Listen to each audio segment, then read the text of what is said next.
please stand for the opening prayer, which tonight will be read by Mr. Jadendra Kumar Pandaji from the Hindu priest of the Shimadra Temple, Auburn. Thank you. Hari Om. Good evening to all.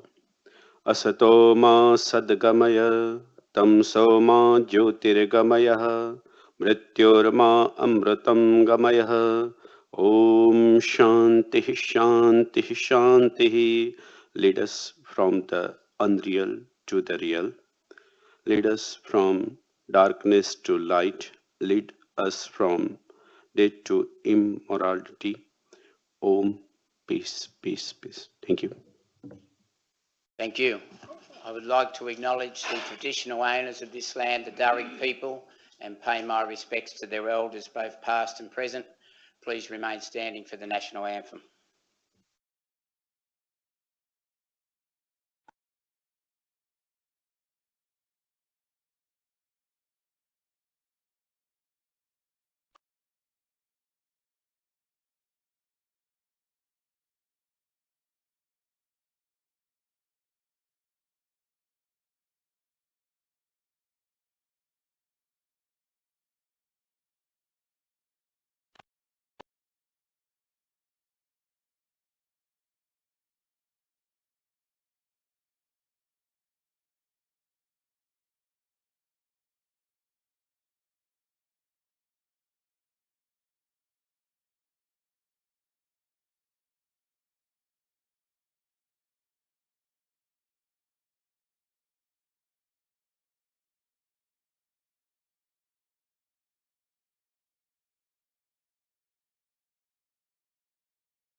Thank you, councillors. Ladies and gentlemen, please be seated.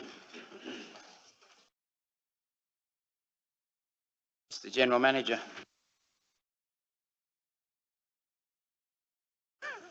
Good evening. Please be advised that the open session of this council meeting will be recorded and streamed live on council's website. This recording will also be archived to be made available on council's website. Whilst all care will be taken to maintain the privacy of the public gallery, members of the public may be recorded. Council requests that all members of the public are respectful and use appropriate language. Thank you, Mr. McNulty. Councillors, I have apologies, Councillor Rami, and apologies, Councillor Sarkis. Only two, so can I have a move Councillor Christou?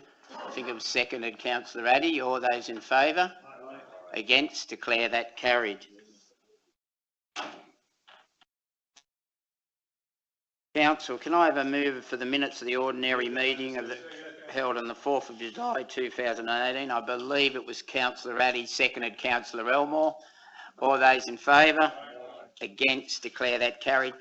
Council, I just would like to read a mayoral minute. It was my great pleasure to attend the second Fun for Kids event to be held at Central Gardens, Merrylands, along with some of my fellow councillors on Friday the 13th of July 2018. The event was a huge success with over 10,000 people attending Council's free Winter Wonderland theme festival, complete with ice skating rink, inflatable snow globe, outdoor cinema, igloo cafe and winter-themed family activities and rides. The festival also recognised the NAIDOC Week with the inclusion of a NAIDOC area for interactive Indigenous activities and sporting workshops supported by members of Council's Aboriginal and Torres Strait Islander Consultative Committee. Over 22% of the households in Cumberland Council area are families with young children under 15 years of age. Cumberland Council wants to make it easy for children, parents and their families to enjoy the school holidays and get the best out of the local area without cost. Council has specifically developed the Fun for Kids program to provide free school holiday activities for families with school-aged children and delivers free Fun for Kids festivals per annum in a rotating venues across Cumberland to promote accessibility. The Fund for Kids demonstrates the great work that Cumberland Council is doing to meet the needs of our young families and the important role our local events play in promoting the active use of our wonderful parklands. I so do move this mayoral minute. We'll move with you, Mr. Mayor. Thank you. Councillor Lake, you'd like to comment? Yeah, thanks, Mr. Mayor. Councillor Christou and I also attended Fun for Kids, and we had fun. I think it was a terrific day, and I really commend the area of Central Gardens and the way that was laid out, because there were a lot of people there, but it didn't feel crowded, and children didn't feel overwhelmed, and I think the mums, or mostly mums, looked pretty happy with the way it was organised. The one thing that surprised me, and I just wanted to draw councillors' attention to this, I might be the only one who was ignorant of this, but they had an outdoor cinema. It was a bright, sunny day. It was midday when I was there, and they were showing a Disney film, a wonderful clear film with great volume and clarity. So it looks like when we're talking about our outdoor movies, we can now do them during the day as well as at night, and that's good news for the kids, because we can put them on at a better time of the day. So I just follow up from the Mayor and congratulate the staff. A hell of a lot of organisation goes into something like this, and it was totally worthwhile. A lovely day. Thank you, Councillor Lake. Is there any further discussion?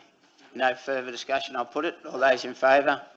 Against? Declare that carried. Councillor Amos, declarations of interest. I believe Councillor Zeta has declared on item CO71-18-135 as a client of his firm has an interest in the proposal. Are there any other declarations of interest? No others? Thank you. Yes, Council, it was brought to my attention today that Council was approached by the Asbestos Eradication and Safety Agency to assist in providing best practice examples of asbestos awareness programs in the local government. The intended purpose of the video is to encourage local councils throughout Australia to take a more proactive role in raising the awareness of asbestos in households. Cumberland Council has been recognised by the ASCA as best practice example in relation to providing asbestos awareness programs on a national level. And I just thought for the gallery and for the councillors we could just play this short video. Thank you.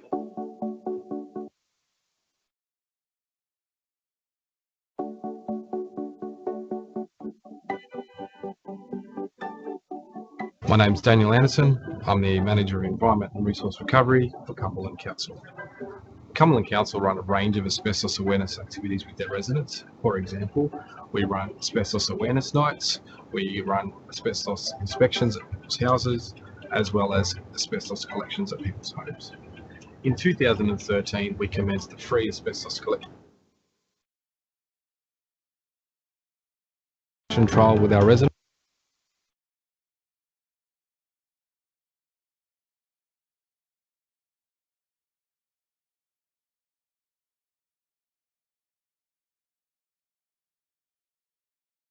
Commenced the free asbestos collection trial with our residents.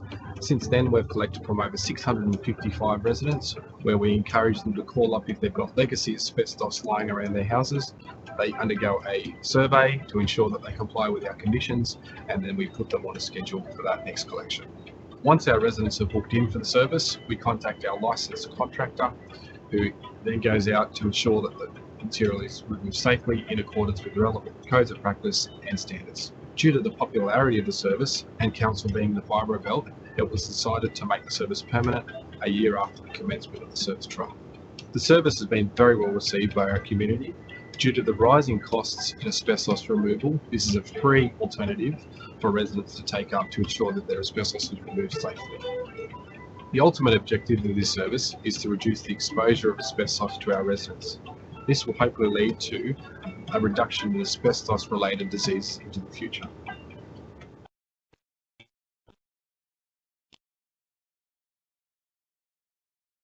Thank you, councillors, for your indulgence. And to Nagari, I just thought it was a good news story, and I thought the officers that have been involved in this campaign should get some credit. So, thank you. I believe it will be. Yep. Councillor Campbell, I believe we may have a matter of urgency. Yes.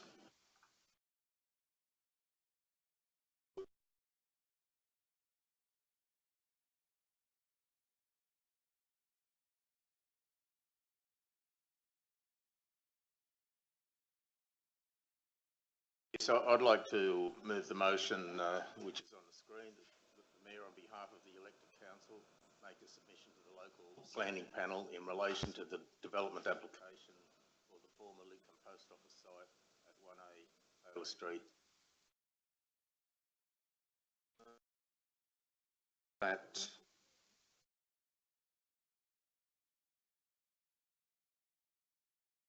maximum consideration be given to preserving the heritage significance.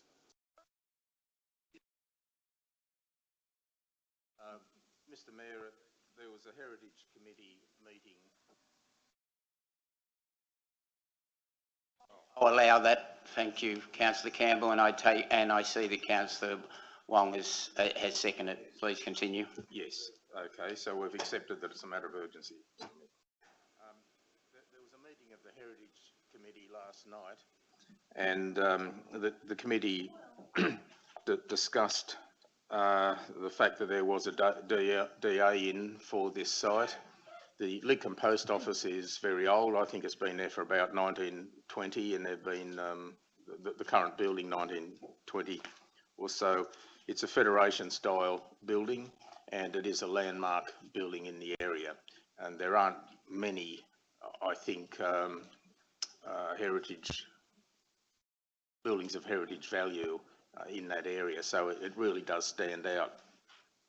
There have been a number of DAs over the years for that site, which haven't really done anything, haven't changed the area. It was used as a restaurant for a while, and that was a reasonable use for it.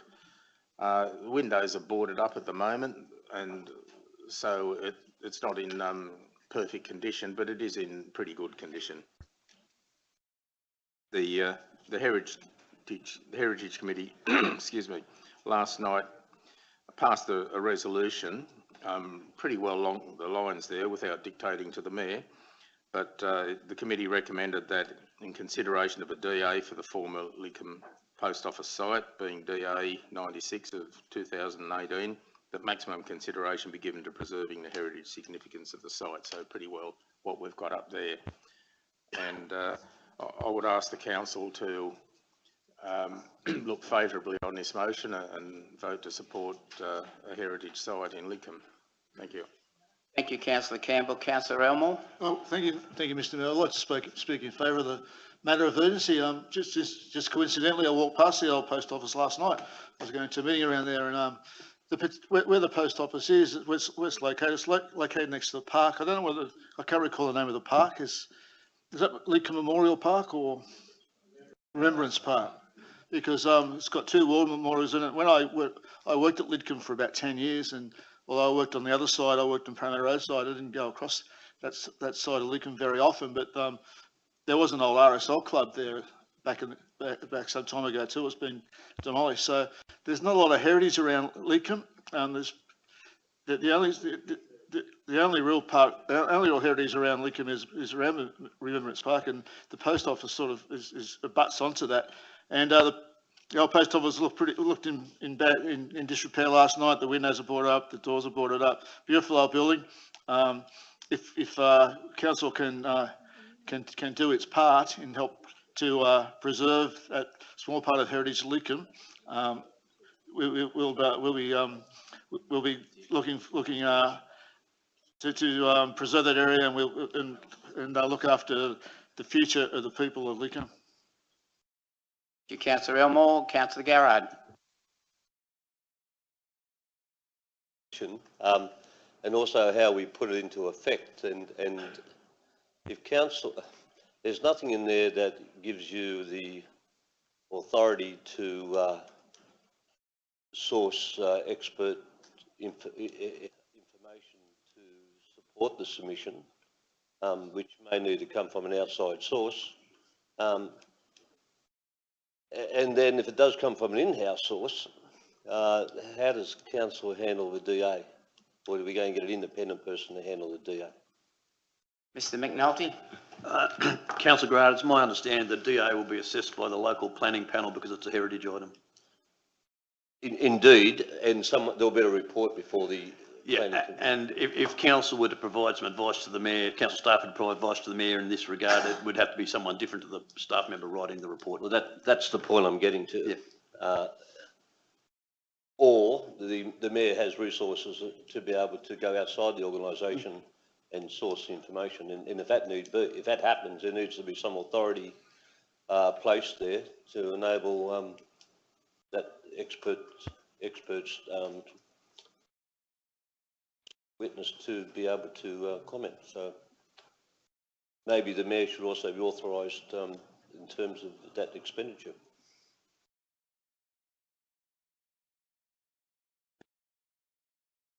Councillor Campbell, would you like to just allow me to have adequate resources to put in an appropriate submission? If you think that's necessary, I'd be happy to add that to the motion. I did get some information about it from Google. It was a state heritage website which has information about state heritage listed items and council listed items. And I'll pass it over to you later, Mr Mayor. Campbell, he's already said it's a Federation building. Well, you wouldn't have a Federation building in 1920. But, I mean, so I doubt... Federation style of architecture. Well, I doubt... you need an expert statement here, right? Not what we can Google, right? So I'm not suggesting that the mayor be given the necessary resources to carry out the resolution. Well, if that's... And I believe Councillor Campbell has agreed to that. Now up there, Councillor Wong, do you accept that amendment? Thank you. Any further discussion? No discussion, Mr. Mayor. Can I ask a question if you don't mind? Certainly, Councillor Addy. Mr. Mayor, through you, could Councillor Campbell please define for us, or at least explain what he means by the term preserving the heritage significance of the site, rather than actually preserving the site itself? I'd be happy to reword it. Just a thought, Councillor Campbell.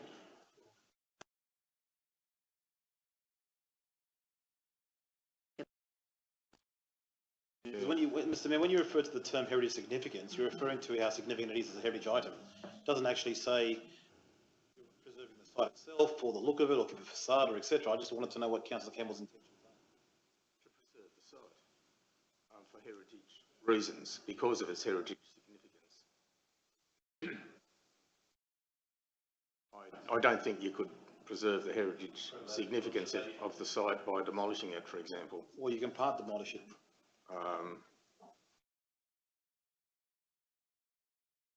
You may need to get some clarification from our planning department, Mr. Mayor. I'm happy with that wording, yeah. All right. Any further discussion? No further discussion. Right of reply, Councillor Campbell. I've got nothing to add, thanks. Thank you. I'll put it. All those in favour? Against? Declare that carried. Thank you. Moved Councillor Garrard. Seconded Councillor Christou. All those in favour? Aye. Against? Declare that carried. Council, I have a speaker who wishes to speak on a public forum issue and then on 2 items. I intend to run it that way around. So, we'll move that we go into public forum. Councillor Wong, seconded Councillor Christou. All those in favour? Against? Declare that carried. Mr. David Burrows, could you please come to the rostrum? I believe your subject is Council's affordable housing plans as of the 18th of the 7th, 2018. Just to clarify, did you want me to address the other items now or later on? We'll do this first, if you like, Mr. Burrows. Oh, more than happy to wait. Then, if there's any questions, then we'll go on to the other items. Thank you. Sure. So Thank you for letting me speak today. I'm here with members and friends of the Sydney Alliance and its partner organisations to discuss your affordable housing plans. So we come from a range of diverse civil society organisations. Guildford Macready Uniting Soccer Club, members through the Horwood Uniting Church, the National Tertiary Education Union, of which I'm a member and delegate, Vinnie's, and also the Climate Action Network Australia, who are here with me this evening. The Alliance has been working across Sydney for affordable housing action, substantial action, and we're looking to work with you for the long haul. The housing crisis we face is large and complex, but I believe that as a community we can overcome it together. In the Cumberland Council area, we need some drastic and urgent action. Over 3,000 people in this community are homeless. Almost 20% of households in this community are in rental stress. Over 10,000 rely on social safety nets that aren't enough to live off, and the public housing waiting list is 5 to 10 years. It's bloody cold tonight, but there are still people sleeping in our streets, sleeping in their cars, and sleeping on friends' couches. This is not by choice, but because they have no choice. The market protects housing as an investment, but it's failing housing as a human right. I think we can all agree here that everybody needs a home, and what we need is leadership to make sure that everyone has a home. So later I'll be addressing a couple of different opportunities, but right now I'd like to discuss an important one for the council, a chance for the council to take the lead in Western Sydney and set an example for our neighbours. So the social environmental planning policy, which is known as SEP 70, is a mechanism that allows specified councils to mandate an affordable housing contribution scheme as a condition for new development. So this is the process that goes through, state planning department. And it's quite a long process at the moment. The Alliance is helping councils to get into SEP 70. I've recently met with the planning department to talk about how we can expedite that process and have a more formal and quicker process. SEP 70 essentially helps to enshrine and formalise affordable housing plans, making councils' intent and their vision clear, giving the community more certainty and results based on council's affordable housing plans, and also reduces the risks of litigation from developers. And so, yeah, I'm here to mainly ask you about where council's at with that. So I'm wondering, my questions are, has council already prepared to join SEP 70? If not, we'd like to work with you to get that across the line. Can you pass a motion within the next month directing council to apply to join SEP 70? And can you commit that council planning staff will meet with the Sydney Alliance to discuss affordable housing further and SEP 70 further? As is the normal practice with public forum questions, they will be answered in writing and forwarded back to you. I intend to review your questions with the officers and make sure that you get the appropriate response. Are there any questions of Mr. Burrows? No questions? Thank you. Councillor.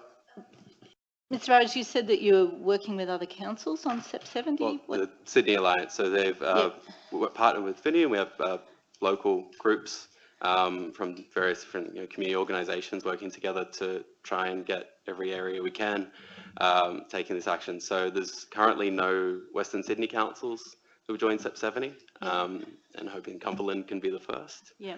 And they're basically looking at the process and looking at how can we make it easier for councils to get in to get this happening, so that they're able to have affordable housing mandated and start getting those contributions coming through. Yeah, so I see the Inner West has brought into this process, and Randwick and the Northern Beaches Ride and Canada Bay. Yeah. They're the only 5 at this moment. It's not a perfect process. It's not an easy one to get into ILO, but it's certainly, from what we've learned, potentially a powerful mechanism for council to achieve affordable housing goals. It's certainly worth exploring. Thanks for your time. Thank you. Any further questions?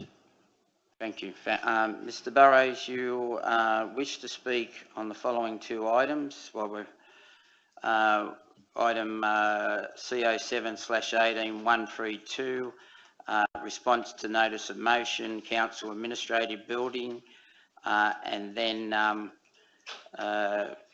on item CO7/18-135, the planning proposal and draft DCP controls for the Woodville Road Neighbourhood Centre Precinct, corner of Lansdowne Street and Marylands. We'll take the first item first, and if you'd like to address council. Sure. So in reading about the kind of early plans around the new council administration building, I know that there's consideration for residential development for the higher levels of that building. So the Sydney Alliance has called for targets of 30% affordable rental housing on public land. And so I'd like to encourage council, when looking at feasibility studies, concepts and costs, to look at how we can make that happen. Personally, I feel, having lived in this community for most of my life, spoken with community members and seen the changes happening, that's probably not enough. We need more in this area. And I think it's a great opportunity for council to provide some affordable public housing through that development. So I'd like council to, through their directions to council staff on moving forward with those plans, to look at assessing the potential there and what we can do to make sure that that residential aspect of the development is affordable. I think you've jumped to the second item, the actual Woodville Road Neighbourhood Centre Precinct. No, it's actually, so the council administration building plans, the agenda I read, that part of that is also looking at having some of the levels be residential. Okay, no, take your point, thank you. Yeah, so on that, yeah, I'd like to see council, yeah. Are there any, do you wish to continue on that item, or do you? No, that's it for that item. Are there any questions of Mr. Burrows? No questions? Thank you. It's normally we would go and debate this item, but I probably would prefer, with the council's permission, that we hear Mr. Burrows on the second item and then go back into council. So if Mr. Burrows, if that's all right with the councillors, would like to talk about the Woodville Road Neighbourhood Centre Precinct. Thank you. So the Woodville Road Neighbourhood Centre, or soon to be, is next to my old primary school. That land has been pretty much the same for the last, 20 odd years. And I see it as a great opportunity to achieve real public benefit for our community. The Sydney Alliance has a target for 15% affordable rental housing on private land. And I'd like to commend the councillors that have already shown a commitment to that target. Again, personally, I think that our community does need more. And so I'd like to implore council on this one to direct the council to negotiate real public benefit in this development in two aspects. Firstly, affordable rental housing, to make sure that we have at least 15% affordable rental housing as part of that development.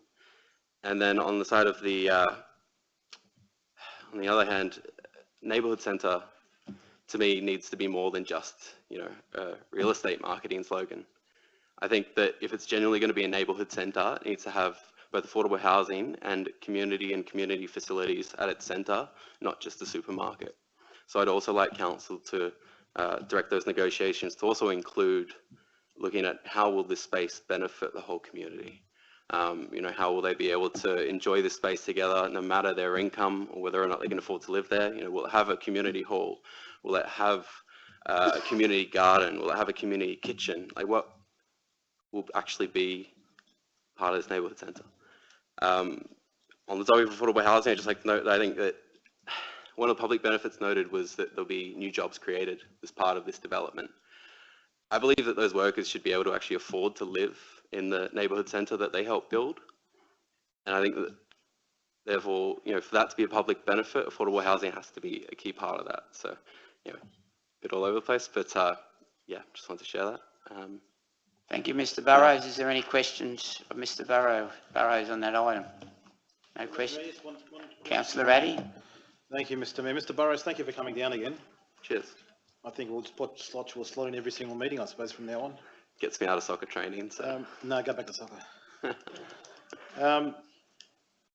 Look, well, your intentions and the Alliance's intentions are admirable. And yes, a lot of councils do and are looking at ways of trying to accommodate affordable housing within developments.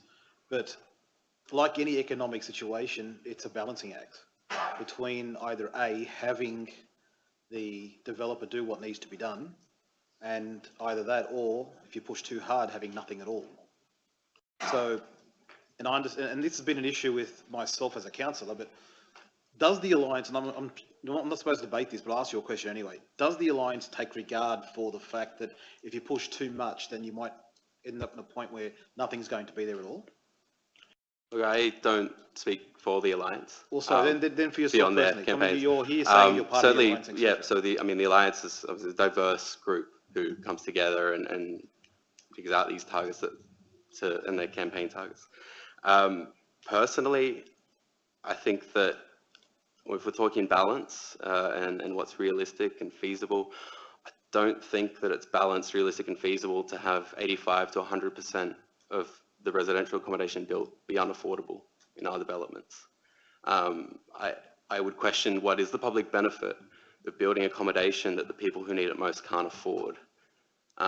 Like I've mentioned earlier, we have, in the tens of thousands of people who are really struggling in this area. People are being pushed out of their community because they can't afford to stay here. And so if we're going to build developments on the land that we do have left, I'd say that the public benefit has to be focused on that. If a developer's not interested in building because they don't want some of it to be affordable, there are other developers that are willing to do it. There are community housing providers willing to do it. There are councils across the country who are willing to get involved in building and providing public and affordable housing as well, sometimes in partnership with community housing organisations. So I certainly consider that perspective, but I think also, ultimately, to me, council's role is to negotiate and advocate for the public benefit in these developments. And I don't see a benefit if we can't afford those properties. No, look, we agree, and then the question was meant to be, we know that developers do want to. It's a balancing issue. That's where the problem is. I mean, it's like when you, for example, want to purchase something and you have an X amount of dollars and you're expecting X amount of return for your investment. If that investment doesn't come to fruition, then that project may never come to fruition itself. That's why I asked you the question, do you guys also look at the balancing issue with respect to what you're requesting as to what's feasibly available to the public to be done? I know we need affordable housing, and yes, we are, and you'll see that in the motion coming up, you'll see that we are addressing the issue on that matter as well, including the community centre issue, et cetera. However, at the end of the day, it is a negotiation balancing act, along with balancing what a developer or any developer will say yes or no to. That's all it is. Yeah, look, to me, the balance is about getting as much as possible for your community. Correct. And I mean, if I'm balancing up a developer's profits versus the human right to housing, I strongly advocate for the human right to housing. If that leads to a developer walking away from the table, then personally, my questions would be, well, are you actually interested in developing for this community, or is it purely about profit? I'd want to see them actually come to the table and really discuss, what are you looking to do here, and how can we make sure that this benefits everyone? That's my personal view, not the Alliance. No, of course. But 15, 20, 30% affordable housing, I personally don't think that's that much to ask after 20 odd years of no affordable housing developed. I think we take your point, Mr. Burrows. I believe, thank you. Councillor Hammond, I believe you want to ask the question. Yeah, Mr. Burrows, I'm actually going to welcome you with open arms into our council. And not only am I going to do that, I'm going to thank you for coming here and talking to us about a really serious issue in this, not only in this community, but in this country more generally. I think housing is a basic human right. I think we all need to have a really serious conversation about affordable housing in this country, because it's an absolute disgrace the way things are going. So it's a really good sort of thing that you're doing. I love your shirt. Please come back. Give my regards to the Sydney Alliance, your friends and my friends. Thank you. Thank you, Councillor Hammond. Councillor Elmore, you have a question? Yeah, I do. I've got a late question. I appreciate what you're doing, and council's only got so much they can do in affordable housing. Is the Sydney Alliance, are they advocating to the state government to provide more housing? Very much so. Around where I live at Guildford, particularly South Granville, a lot of the housing there many years ago was owned by state government, and a lot of those houses have been sold off now, and there seems to be less and less state housing. So I'd just like to know if you're advocating to the state Yeah, government. so the City Alliance has spent many years advocating to state government with a particular focus on inclusionary zoning. So those targets I mentioned earlier, 15% on private land and 30% on public land, affordable rental housing, specifying rental because that's where the need is greatest right now. So they've had assemblies across the greater Sydney region with multiple different members of parliament, the planning minister Anthony Roberts being one of the most recent ones, looking to get commitments on that, working with the Greater Sydney Commission, again looking to get commitments from them, and have, in my view, they've put this on the map, they've gotten that ball rolling, got those targets started, not quite to where the Alliance wants, but certainly making progress. And I believe that, once, now that we're looking at, working with local councils as well, we can hopefully get a really diverse group of elected representatives, advocating for all this and willing to take action. Councillor Christou. Mr. Burrows, thank you for addressing us tonight. I'm not going to, heap a whole lot of praise and go into grandiose. I actually welcome what you do on a personal level. We've spoken before, and I do advocate for affordable housing. You'll see tonight that a lot of the proposals that will be put up has been a collective work from a lot of the councillors combined. But I will say you can rest assured, especially from this side of the chamber, I can only speak for this side, but I know some of the people on the other side do share some views as well. We will be advocating for affordable housing and are strong supporters of it. So thank you. Thanks. Any further questions? No further questions? Thank you, Mr. Burrows. Thank you for your time. Could I have a motion? Move Councillor Wong, seconded Councillor Addy. All those in favour? Aye. Against? Declare that carried. Council will move to item C07/18-132, response to notice of motion, Council Administrating Building. Well, I was going to do it as the two items. Councillor Lake, you're indicating? Yes, thank you. I'll move recommendation 1 only. I'll second that. Move Councillor Lake, seconded Councillor Wong. Do you wish to speak to it, Councillor Lake? So, Mr. Mayor, I think, thank you for the report. It was interesting reading, but I think it's premature at this stage to engage in a feasibility study for a new building. I note that restructure of the council organisation has commenced, but we're not yet in a position to assess any future staffing requirements or skill set needs. We do seem to be very well resourced with people at the present time. We may not need more staff. At this stage, I just think that's premature. I do note that additional office space will be created on the Granville Library space when it shifts to the new building that's being built. Also, state policy around the future of amalgamated councils is currently unsettled. Potentially, we will be looking at a change of government with a very different policy position in March next year. So I believe that it's very premature, and I don't think we should be spending any more additional money on looking at this point. In relation to the work of this council, we're now in the second year of our delivery program, and I note that there's many existing capital works projects in the pipeline. I can list the Granville Multipurpose Centre, the upgrading of the Wentworthville and Guildford pools, the Auburn Botanic Gardens we looked at the last meeting, the Granville Park Pavilion, drainage in Maryland CBD, a range of assets that we want to provide to our parks and sports grounds, and in my local area, a real problem with Civic Park wetlands area that needs to be fixed. We have master plans all across Cumberland that haven't yet been implemented. Waste management is still a concern that we're addressing. We have fledgling advisory committees that have been set up but have only just started and need ongoing support. We have town centres that need engagement with their local businesses, and we need to be looking at upgrading the public domains of our town centres. And as a newly formed council, this is where our focus needs to be. on delivering accessible facilities and services for the community. And on that basis, I would say to you that you should park the whole issue of a new site for the Cumberland Council administration until well into the future. Thank you. Thank you, Councillor Late. Councillor Elmore. Thank you, Mr Mayor. I support the recommendation, but I've got a question. Having done this in my working life and also for a council further north of here, before you start to build a building, you've got to work out your human resources and how many people you're going to have in the future. You've got to look at where staff are going to be located, where they need to be co-located. Back in the previous council I was a councillor on, they built a new regional operational centre, and they found that a lot of the workers that were in this Parramatta CBD could be relocated out to the regional operating centre. So before we start building a building, we've got to know what we're going to build it for.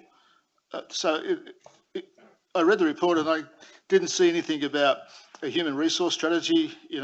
What sort of building we need, what sort of people we're going to employ, what sort of technology we're going to use in the future.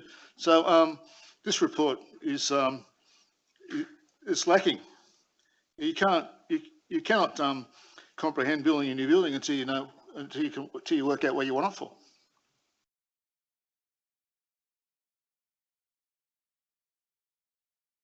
I believe that's if the council were to go ahead with the feasibility study, that's probably would go into that detail, but that's what I've been advised. Further discussion? Yeah, Mr Mayor, I'll just say a few words. Councillor Addy. Thank you, Mr Mayor. Mr Mayor, it seems that no matter what I say at the moment, it will be futile. However, I will say it anyway, because I've got 5 minutes. Mr Mayor, I am really getting sick and tired of the small council syndrome and how we keep being regarded as that side of the table and this side of the table, although sometimes we can cross the table, not cross the table. That's an issue. Fortunately for you, you don't cross any tables, so you're actually right in the middle. So you can vote either side depending on what happens in the next few weeks. However, the excuse that Councillor Elmore gave was probably the most backward and advanced remark anyone can ever make. He's asking for questions that this is the whole reason why this motion is there in the first place to find out what we have, what we need going forward. As for the restructuring of council, I don't know, if I read between the lines, it seems that maybe we are going to lose a lot of staff, so we don't actually have to have a new building to encompass all our staff. Is that what I read through there, Mr Mayor, or was I hearing something else as well? I'm not sure. My personal take was until the structure is finalised, then we don't really know what we're playing with. Maybe less staff, and we don't actually need a brand new building to accommodate everyone else. I don't know. Or we might have more staff, for example. We need Correct. a bigger building than the one we actually have, or we're going to have anyway. And also this ideology, this, I don't know what you would call it, this fairy tale about whether or not Labor or Liberal win the next election. And by the way, I really don't care who wins. At the end of the day, I keep saying, and I say it again, this organisation that we work with here is for the community. We don't want to decentralise our council and have regional offices, for example. Maybe we can have an office in, Sydney East, and maybe we can have an office in Penrith for Cumberland Council that we can actually move our staff over to and work from that office. But the staff themselves, we all know, and we're just making excuses at the moment not to have this, we all know that the staff are very dysfunctional with the way they operate because of the fact that we don't operate from one building. And I know they can shrug their shoulders and say, well, we don't know that. Well, if you don't know that, then you should open your eyes and speak to the staff, because having meetings in multiple locations, wasting your day every single day with hours going backwards and forwards. For example, I'll give you a great example. I've been asked to come to a meeting in Marylands tomorrow with planning staff. Now, where do our planning staff reside? They reside over in Auburn. That is where their office is, and the Works Department as well. But I've got to come to Marylands because they requested Marylands, so 2, possibly 3 planning staff have to come from Auburn to here to meet with a councillor. I would have had it over there in Marylands. I would have it in Auburn, not here. I would actually inconvenience myself for the staff, not the other way around, which what all the councillors in this chamber want to do. Waiting for something that may or may not occur in a few months' time, 8, 9, 10 months' time, is actually telling the public and our residents that we don't care that we want this organisation to be more efficient. We just have to wait and see if the pie in the sky theory will eventuate next March. And if it does eventuate, by the way, just for your own benefit, we're not going to demerge whatsoever, not for the first 3 to 5 years. So we'll also be sitting around going backwards and forwards, wasting time, being inefficient, and trying to run an organisation with half a leg in one point and half a leg somewhere else. Is this what we want for our community? Is this what we're doing? We're asking to ask for a report to see whether it's viable to go ahead. Yes, the report says $200,000. Let's halve it. Let's look at the one location. We know that Marylands is a very, very lucrative and expensive location and probably will not work because of the fact that we have to piecemeal a construction process along the way. Why don't we just have a look at Marylands, at Granville, and see if Granville is viable? And we don't have to build it now. We're just asking for a feasibility. And since when does our works department, or sorry, what is the issue with waste management, by the way? I thought waste management was great. However, our works department is so overrun with work that we've got all these programs and all this construction work we have to do. Since when is council a builder? I thought we actually sent that out elsewhere or third parties to build the work. We just manage it from this, well, sorry, we manage it from 5 different locations at the moment. Wouldn't it be great to manage our works from one location? Instead of fighting each other for car parking spaces down the back, the staff getting booked in the street by their own rangers because they have nowhere to park in their own building and they're trying to work for this damn council. Is that what we want? You guys want to defer it on that side of the table? I have no issue. Let it go for another few months. I prefer to actually go one step further. Get the report in, see what we're dealing with, and then either make a decision then and see if you'll wait for the next council meeting or the next election or the next new premier if the opposition leader is still there or not there. Which is also apparently, I believe, is another issue at the moment, Mr. Mayor, as well. So, Mr. Mayor, all I'm saying is this may be futile. I hope it's not. I hope everyone votes the way to get the report in. I'd like to move an amendment to actually look at only the Granville, have a feasibility only for the Granville section of that report, and amend whatever is required to be amended so that we can actually at least get some information and then appease Councillor Elmore's decisions about which way he wants to make a decision, because he can't make it without the information they refer to, which is required from this report. Councillor Addy, could you just outline what? It says noting the 2 potential locations identified for development. We understand that. Amend the capital works program. These officers will say of the 2 preferred sites. No, make it for the Granville site. Remove the word preferred. Just make it the Granville site.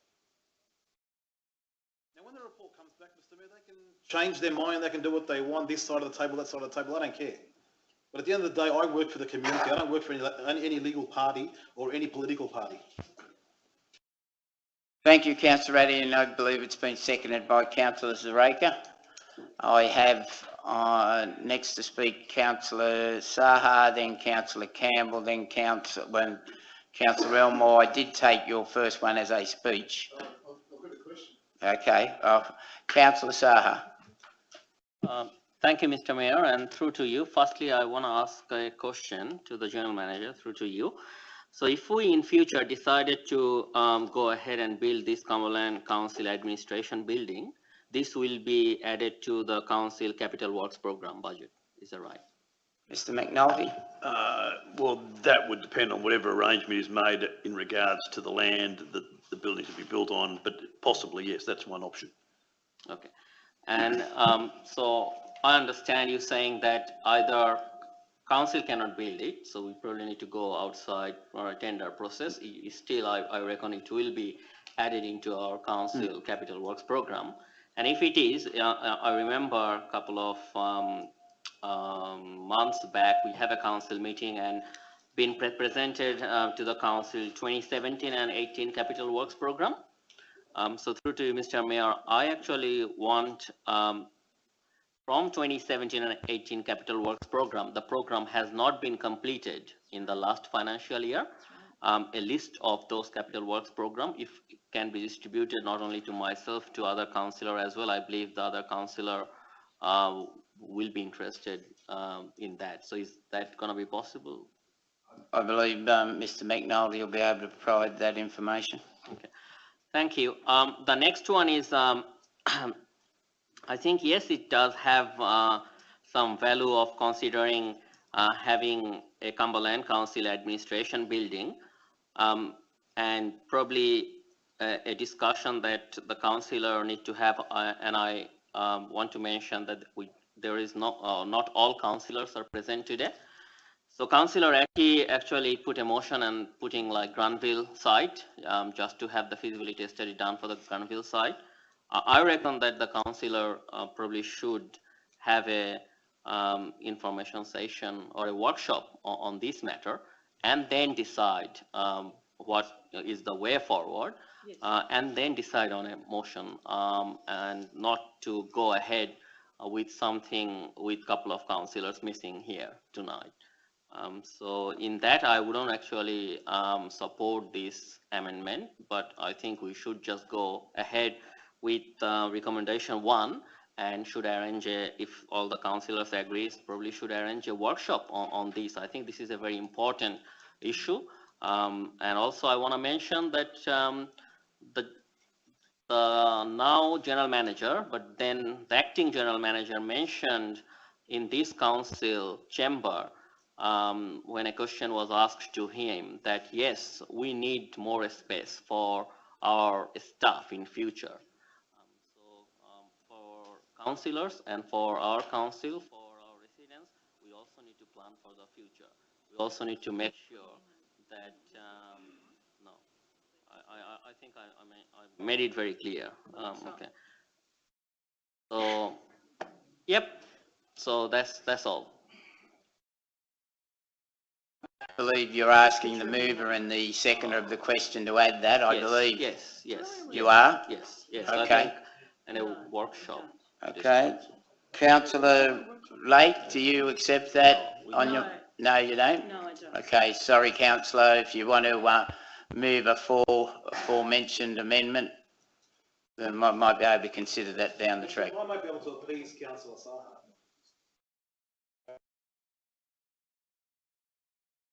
Before amending that, what do you call it, the item number 2, have a workshop prior to that and bring this matter back to council for finalisation after the workshop.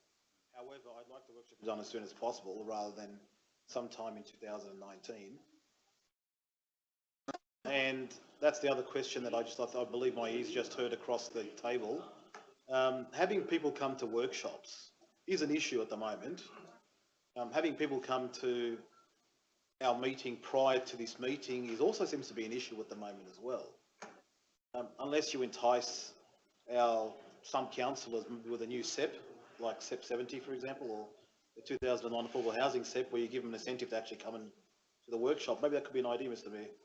However, I don't have an issue in putting the workshop in prior to amending that, but I think it might be a bit harsh on some of the councillors. Might have to reword that to say that a workshop will be to undertake as soon as possible, with a view to amending the capital works program to include etc.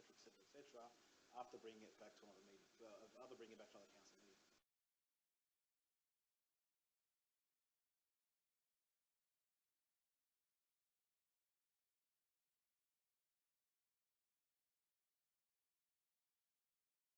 So finish that off if you remember what I said, or you want to say it again? Work it? Mash it?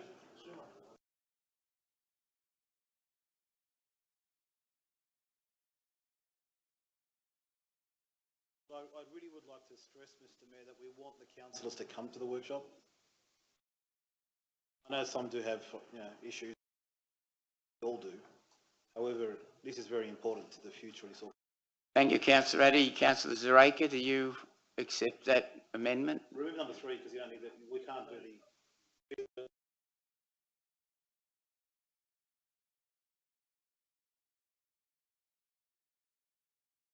In the report. I have. Okay. Thank you, Councillor Addy.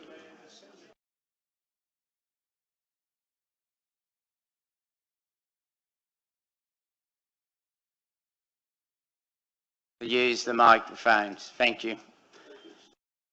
Councillor. I have Councillor Campbell, then Councillor Elmore, then Councillor Garrard, then Councillor Grave, then Councillor Wong. Councillor Campbell. Mr Mayor, regardless of what Councillor Addy says, One thing we know for sure is that there will be an election next March. It's only a few months away. We don't know what the outcome of the election will be. I think I've got a fair idea, but yes, I have a preference for a particular outcome. But we don't know for sure. And Councillor Ratty must admit that living in this wonderful democracy of ours, there is a possibility of a change of government. What we do know for sure also is that the opposition, I'll wait until Councillor Ratty is finished. Okay, good. We do know for sure that the opposition is against forced amalgamations and forced de-amalgamations for that matter. But the opposition is committed to allowing a demerger under certain conditions. That is, that a petition is taken up and that of a certain minimum number of people signing the petition, which would bring on a referendum, and the government would respect the result of the referendum. Now, that may result in a demerger. We don't know for sure, but there is a very real chance of it. Another thing that we don't know is what the outcome of the staff restructure will be. We will know that before the state election, I assume, but at the moment we don't know what capacity we need to accommodate our indoor staff. Councillor Addy has said that there may be an increase in staff, but there may also be a reduction. We simply don't know at this stage. However, the report is looking at somewhere in the order of $40 million for the construction of a new building. I don't think we should be even thinking about spending that amount of money on a new building when we don't know if it will be needed or not. And given that, I don't think that we should be thinking about spending $200,000 on a report to guide us as to how we're going to move on that new building. It's all premature. We can wait a few months. March, we will know whether there's a new government or not, a change of policy or not, and after that, we can start to think about these things. We will know the results of the restructure at that stage. I'm also, well, that's the main point that I want to make. Do not waste money on something that we don't know whether we will want it or not.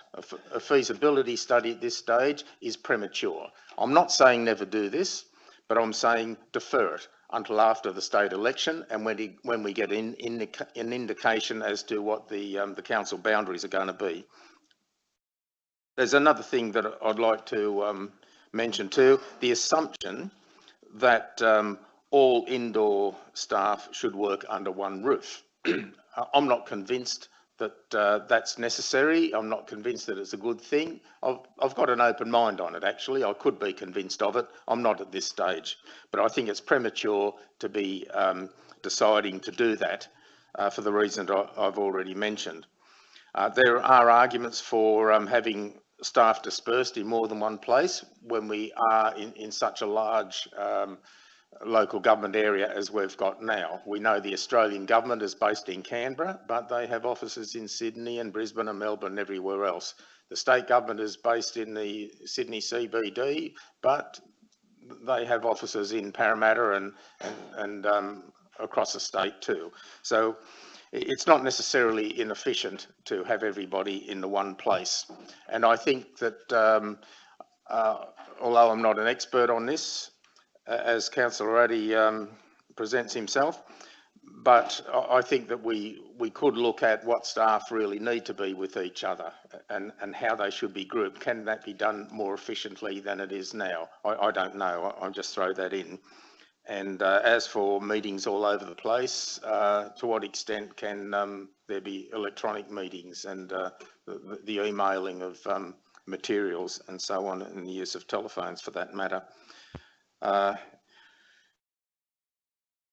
Yes, I'll leave it at that, Mr. Mayor, and my argument is to defer this until we have a clear idea as to where the council is going.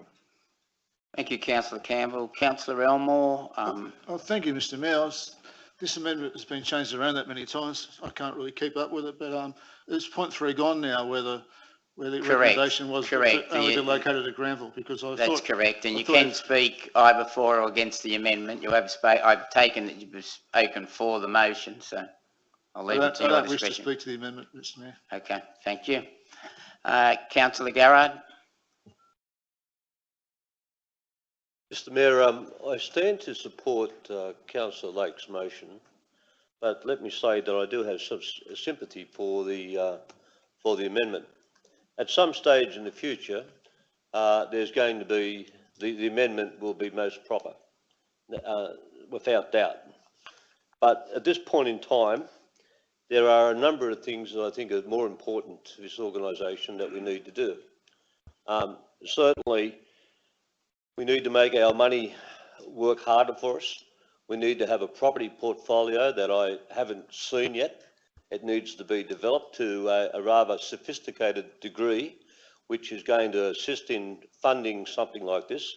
It is an enormous amount of money, and we haven't really yet been able to sit down and study our financial position in this council. And such a resolution as this would be, I think, certainly over-committing us and not putting it into the right perspective. I think the harmonising of our operations across the organisation is most important. And then you have the audit of our infrastructure assets. And we've already had workshops indicating the enormous amount of money that needs to be put into some of those endeavours. Again, they get a higher priority, or a very high priority, which would be higher than this. The organisation needs to be fit, it needs to be functional. And, you know, we're still talking about the shape of the organisation at the moment. Again, it doesn't matter from what perspective you look at this organisation, it needs to be moulded into a unit which is yet to be described. And having a roof over, you know, a common roof over everyone's head, I think is probably something which is far off down the track. To do the sorts of things that I'm suggesting at the moment, it would take at least 3 to 5 years to be able to do that. Promoting a common planning system. Now, all of these have offshoots in terms of how they're implemented and in terms of how this would address, a new administration building would address these opportunities. But right at the bottom of all this is our financial position. Apart from everything else that we need to do, which is going to cost money, our financial position is rather sus. And until we get a property portfolio that correctly identifies what we own, correctly makes what we own work for us so that we have income coming into this organisation and not just rate income, we're not going to be in a position to be able to carry out what the amendment is all about. I support the fact that that does need to happen at some stage. And, you know, as I say, the success of a rain dance is in the timing. And that's what we need to do here. Get the timing right. And there's a lot of things that we need to do before we go down this track. Thank you, councillor Garrard. Councillor Grove? Similar to Councillor Garrard, I'll keep my remarks brief. Look, this is a fairly new organisation. Referring to what Councillor Lake was saying at the very beginning, we've got a lot of stuff on our plate already.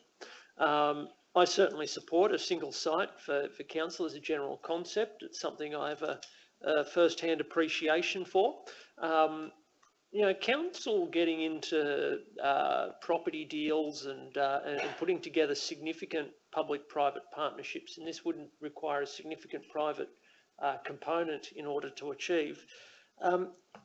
It's a business that requires a lot of council capacity and resource in our workforce as much as it does, just financially.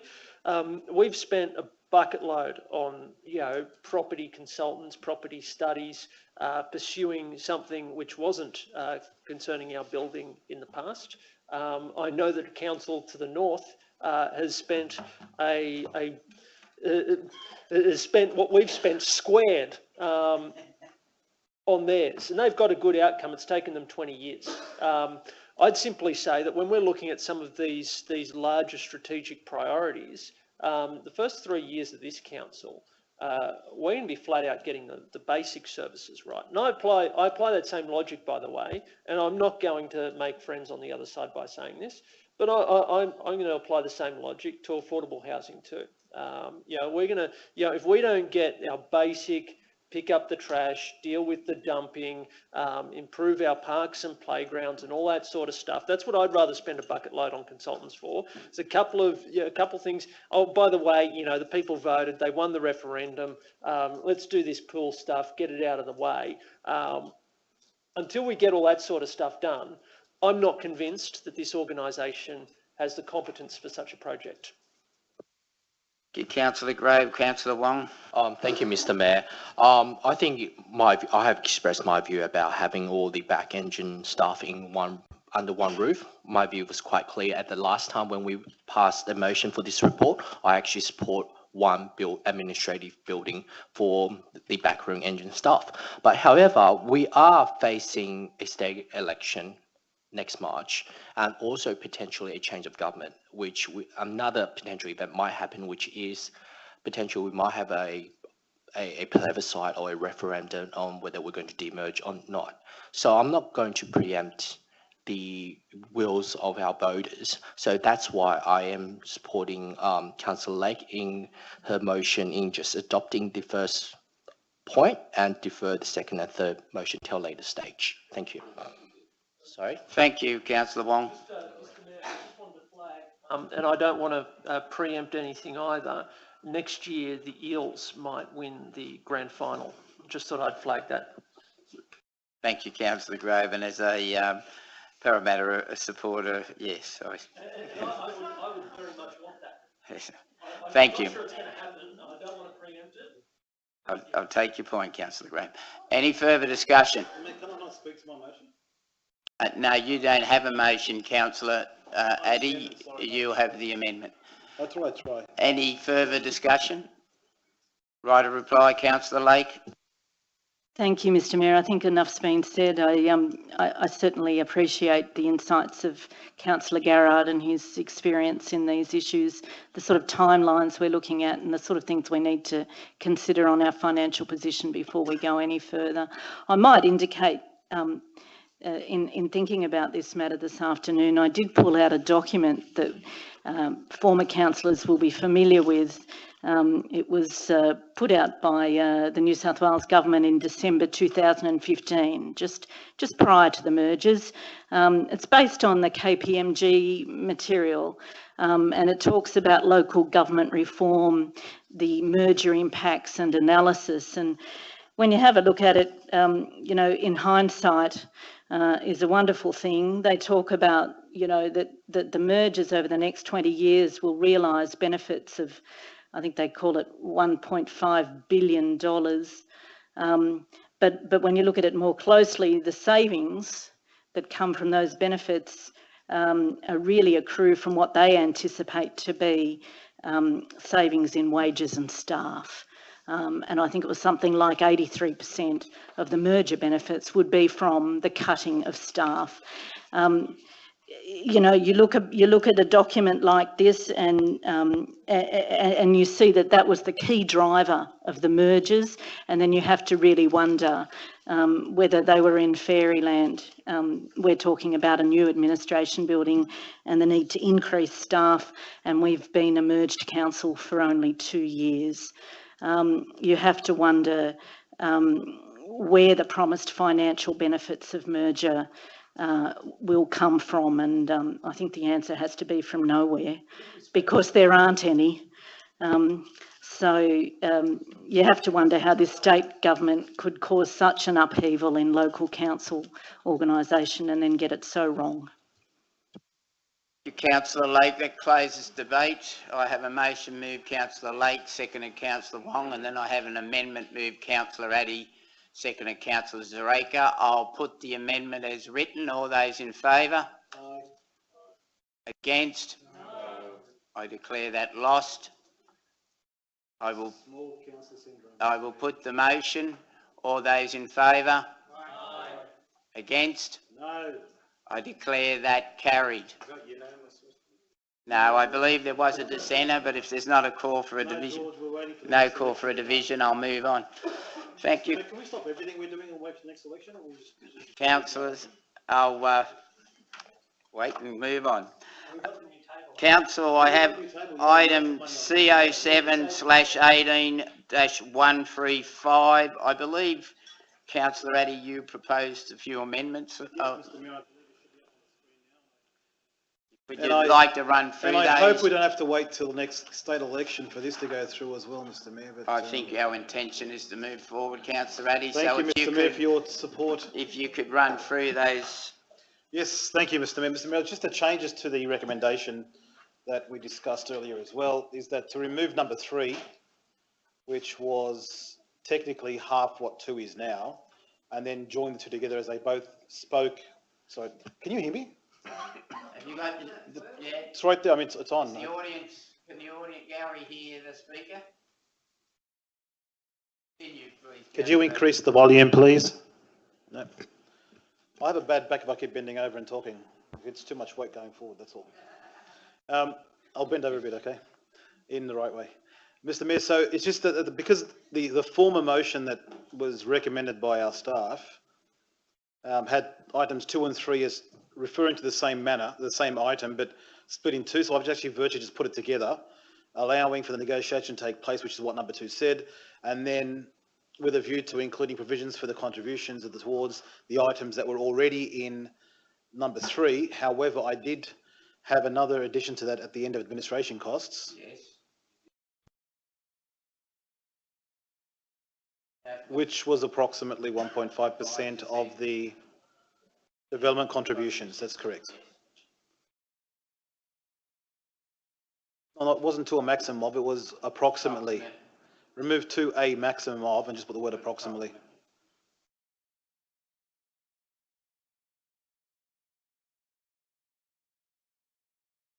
Remove to a. No, don't move number A. That's it. Letters to A. Approximately, yes. I believe that's what we discussed. Yes, Mr. Mayor, that's it. No, Mr. Mayor, there's nothing to speak much. I mean, we're trying to move forward and trying to assist in every possible way we can, and it's just a change to what the actual resolution stated, Mr. Mayor.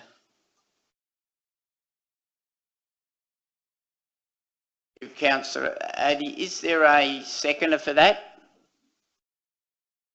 Second, Councillor Zareka. I believe, Councillor Lake, you also made a suggestion. It's in there? Patty and I agreed on this, Mr Mayor. Probably should note that for the record. That's the third time. I'm counting. I'll take that. All right. Now that you've made that clear, discussion. Councillor Grave, then I have Councillor Elmore. Now, when this first came to council, when this first came to this elected council, I understand it's been with local government for some time. When this came to this council, I voted against it. I identified at the time that this effectively creates a new local centre. That local centre doesn't appear to be next to any significant transport node. And on that basis, I opposed this planning proposal. Nothing has changed since then. I would question some of the content of the recommendation. And you know what, I thank the Sydney Alliance for turning up and putting affordable housing on the agenda. You heard my comment earlier about the fact that I don't think we have the strategic capacity to deal with that sort of stuff at the moment if we can't deal with our basic services. I'm just curious, we've listed item G, public affordable housing. Are we looking at public housing, which for the most part is social housing, or are we looking at affordable housing, which is a slightly different category? Mr Davis, would you like to shed some clarification on that question?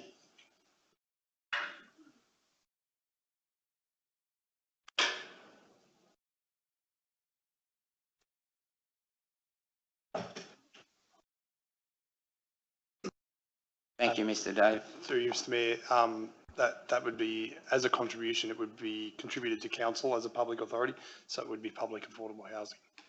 Hang on. So is it social housing or affordable housing?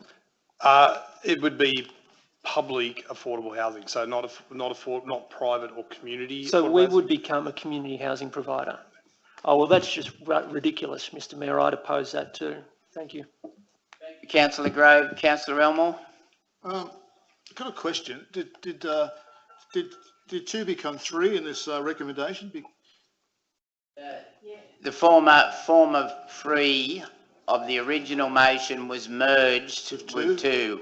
And then the numbers were adjusted accordingly. And the rest is the same? Yes. As recommendation? Yes. Thank you, Mr Mayor. I need to know what I'm voting for.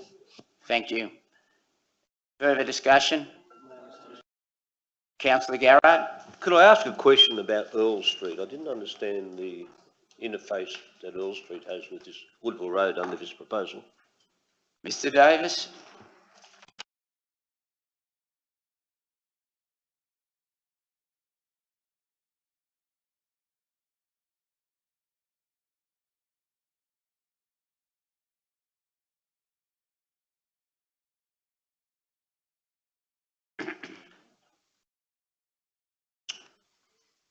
Mr Mayor, might just seek clarification. Is that Highland Street at the rear of the site? Earl Street's on the eastern side of Woodville Road. On the east, on the opposite side of, okay, sorry. Through Mr Mayor, there's no, so the proposal doesn't affect that street itself. There was a question around where the signals should be located when we consulted with the RMS, and that was what, it was the location of Earl Street and how that offsets was part of the thinking about that it should be located up on Lansdowne Street and not at the entrance to this site. So nothing happens with Earl Street? Through Mr. Not under this proposal. It is identified, the Earl Street area, as part of the wider strategy for Woodville Road, which is a draft strategy that the former Parramatta Council developed, and we will be reporting back to Council on that in the future. I think I'll confer to Mr Govers for one moment. Thank you, Mr Davis. Mr Govers? Through you, Mr Mayor, in the business paper, it's an unnumbered page, but it appears after 188. I think it would be page 191. There is a diagram which shows the traffic works, which appears to indicate that Earl Street would be closed in a westbound direction. You'd only be able to enter off Woodville Road in an eastbound direction.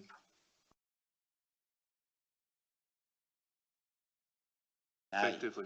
You wouldn't be able to turn left out of the... Yes, that's right. You turn left in, but not left out. And has there been any residents? Thank you, Mr Davis.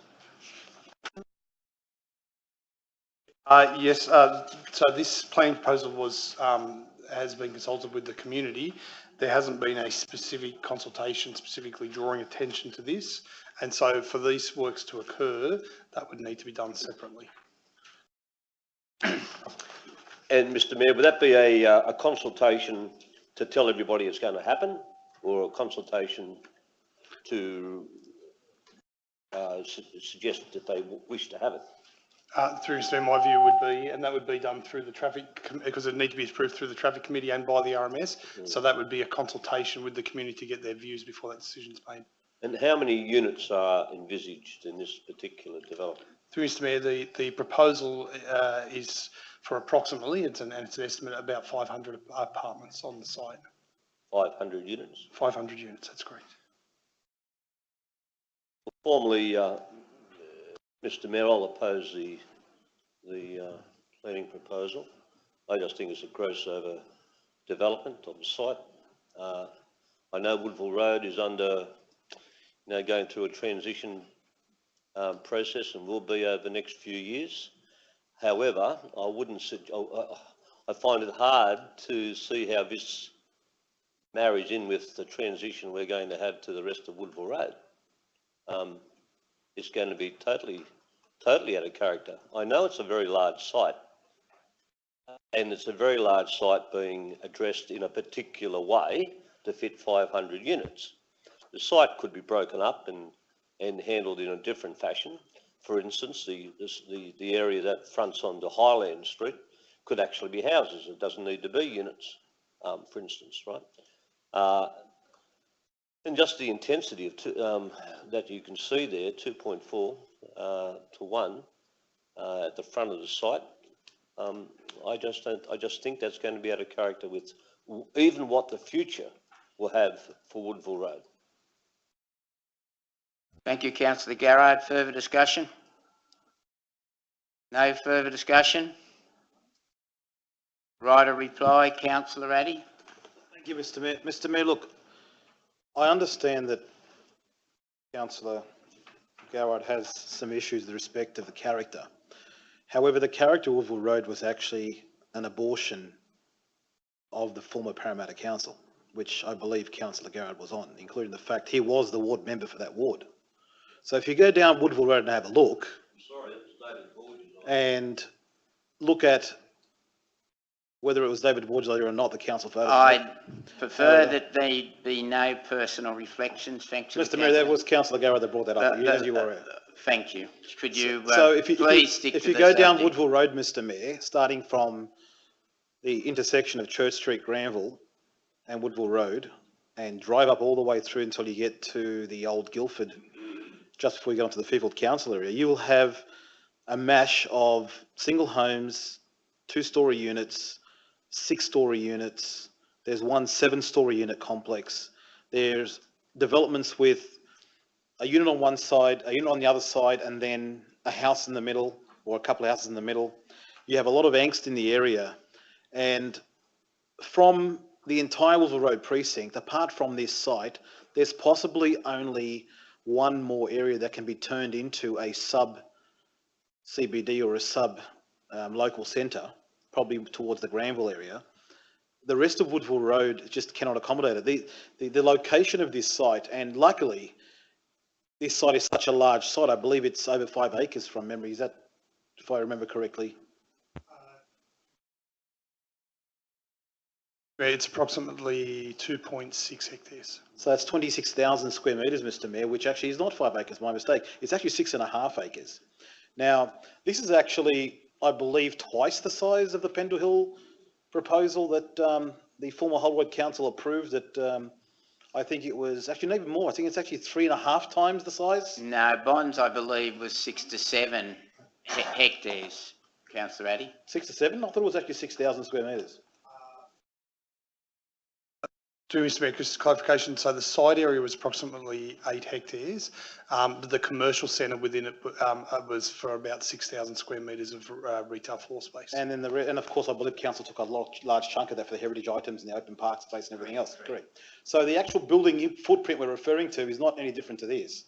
Yet there's 1,800 units over there at the moment. 1,500 units. So, Mr Mayor, the size of the number of units compared to the actual size of this property is not the issue at hand here. The issue is looking at the future characteristic of Woodville Road, which has been a failure for over 20 years. I remember as a kid walking down Guildford Road that it was a mixed use 10, I remember the old zoning rules used to be, 10A from memory, 10A mixed use. Then it went to an R2, then it went to a B4 mixed use, then it came back to an R3, then it went ahead to an R2, now it's back all over the place again, and that's why it is the way it is. Every single development, sorry? Woodville? No, Guildford Road, because it's around the corner. So, but referring the zonings to Woodville Road, but I was walking down Guildford Road, yes. So the issue is that you need a catalyst somewhere. You need to start somewhere. Unlike the previous motion, we need to start with a major centre. Having a second centre called Merrylands East is not really the issue. Being too far away from public transport, it's not. It's within the government's guidelines as a proximity to the railway station, and it just happens to have bus stops right around the entire property as we speak. So I don't see what the issue is when everyone says that the densities are too high. We just approved 9:1 in the Merrylands CBD and heights of up to 45 stories. If everyone's worried about densities and etc., why are they worried about such a small proposal? We're trying to address what we are as from a social impact, which we've also added as well. We're trying to address issues that we see, that we can foresee, which other councils in the past haven't done, when it comes to community centres, when it comes to district open space, the local centres, the affordable housing aspect of this proposal as well. So in one sense, we argue we want more affordable housing. When we have the opportunity now to actually add something, everyone says, no, let's not do it. This is not right for the character of the area. Why don't we just stop everything and wait for the next election again?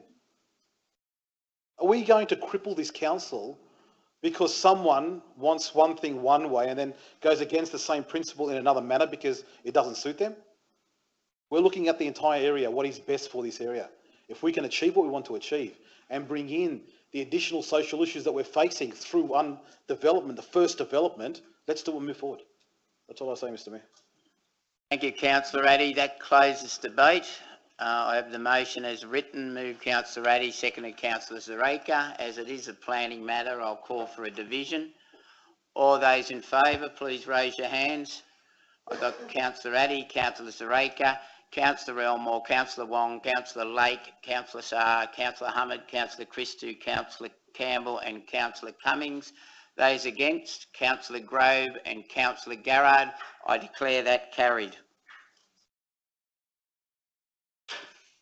No, sorry, I think the numbers have it, Councillor Grove. Yes, I think we need to call back in Councillor Zada.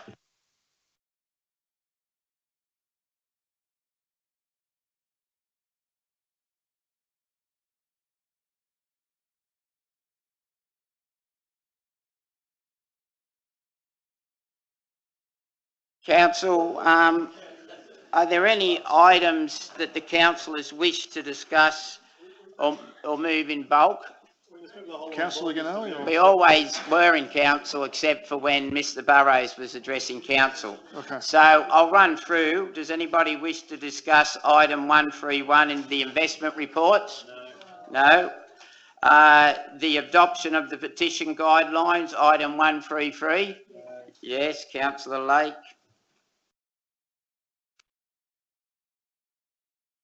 Item 134, the adoption of the media policy?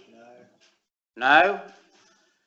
Item 136, the planning proposal, minimum lot, average low and medium density, due occupancy? No. Yes, Councillor Addy. Item 137, the Highland Road Reserve? No. Item 138, the accelerated Cumberland Local Environmental Plan funding offer? No. Item 139, the response to notice of motion of the construction of a public toilet, Delbour Street, South Granville? No. So, councillors, can I have a motion? Oh, that's close. You can still do it. Oh, is there any, sorry, we do have a, what would, if it needs discussion,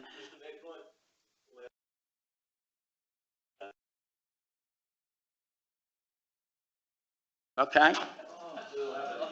Councillor Garrard. The item, Council, item 140, which I will remind is, if it's any debate, needs to go into closed council, but does anybody wish to discuss the proposed acquisition of properties in Auburn? No? Thank you. Well then, can I have a mover? Move that way, Mr. Mayor. Moved Councillor Addy, seconded Councillor Christou. For item 131, 133, sorry, so no, I'll start again. 131, 134, No one, no, I, doing. sorry. 137, 138 and 140, moved Councillor Addy, seconded Councillor Christo. All those in favour? Against? Declare that carried. Councillor Lake, item 133, the response of petition guidelines and post-exhibition. Thanks, Mr Mayor. I'll move the recommendation to adopt the petition guidelines, subject to 2 minor amendments which are up on the board. The first one just removes the words written in English, so it makes it clear that you can have a petition that's not written in English, provided it's accompanied by a certified translation. And the second amendment is to include a provision that in any petition, the petition wording should be on the page or on any page on which there is petition signatures. So that, I think that's a fairly important amendment. Did you say certified translation? Sorry, Councillor Grove, I just want to make sure I got Councillor Zarekas second that. Councillor Grove, you want to move an amendment? Yep, report recommendation. Is there a second for that? Councillor Raddy seconds that.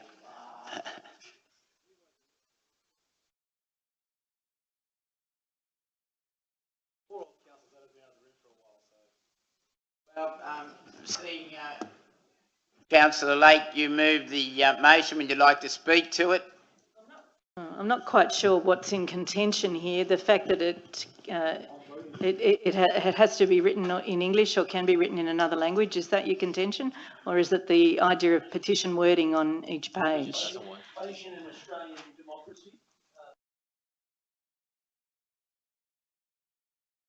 Okay. All right, I'll debate that with you. Not a problem. I think we're interested in all of our community, not just the English speakers and the English writers. Some of us are English speakers but are not English writers.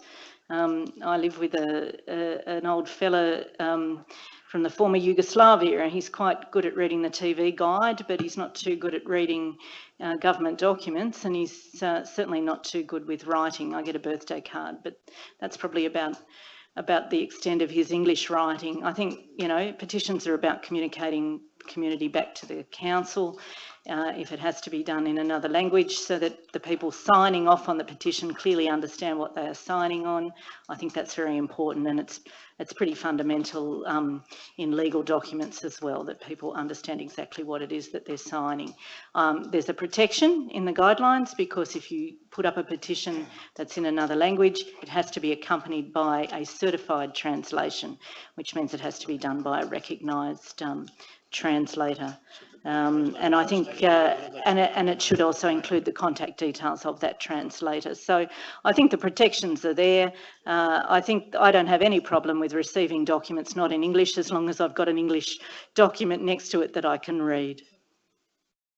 Thank you, Councillor Lake. I did have Councillor Grove, but you dropped out. Did you wish to speak in favour of your amendment? I didn't know if I was on a hot mic or not when I was receiving other feedback. But I suppose in theory I would be comfortable with 2 languages, one translating the other in the preamble to the petition. I suppose in theory, but I think, you know, sooner or later we have to draw a line in the sand. And, you know, citizenship in this country requires some level of proficiency in English. I think that's a reasonable standard. I think if we actually are about having a cohesive society, we should be doing more to promote the English language. I think, you know, if you want diversity that works, that's the way you do it. And I think English is a pretty straightforward expectation.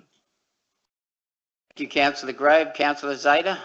Through you, Mr Mayor, just got a question. If the guidelines require a certified translation to be provided along with the petition, I assume someone's gone and translated the preamble into English and certified it. Why wouldn't they simply just include that translation as the preamble in the petition in the first place? If they've written it in another language, they've gone and got a certified translation of what they wrote, so it's there. Why don't they simply get that translation and put that in the preamble and provide that as part of the petition? I'm just asking. I mean, it's done anyway. I think that's probably for someone who probably can't read English, who will also like to sign up to the petition. So, for example, if you have a Chinese, non-English speaker. Thank you.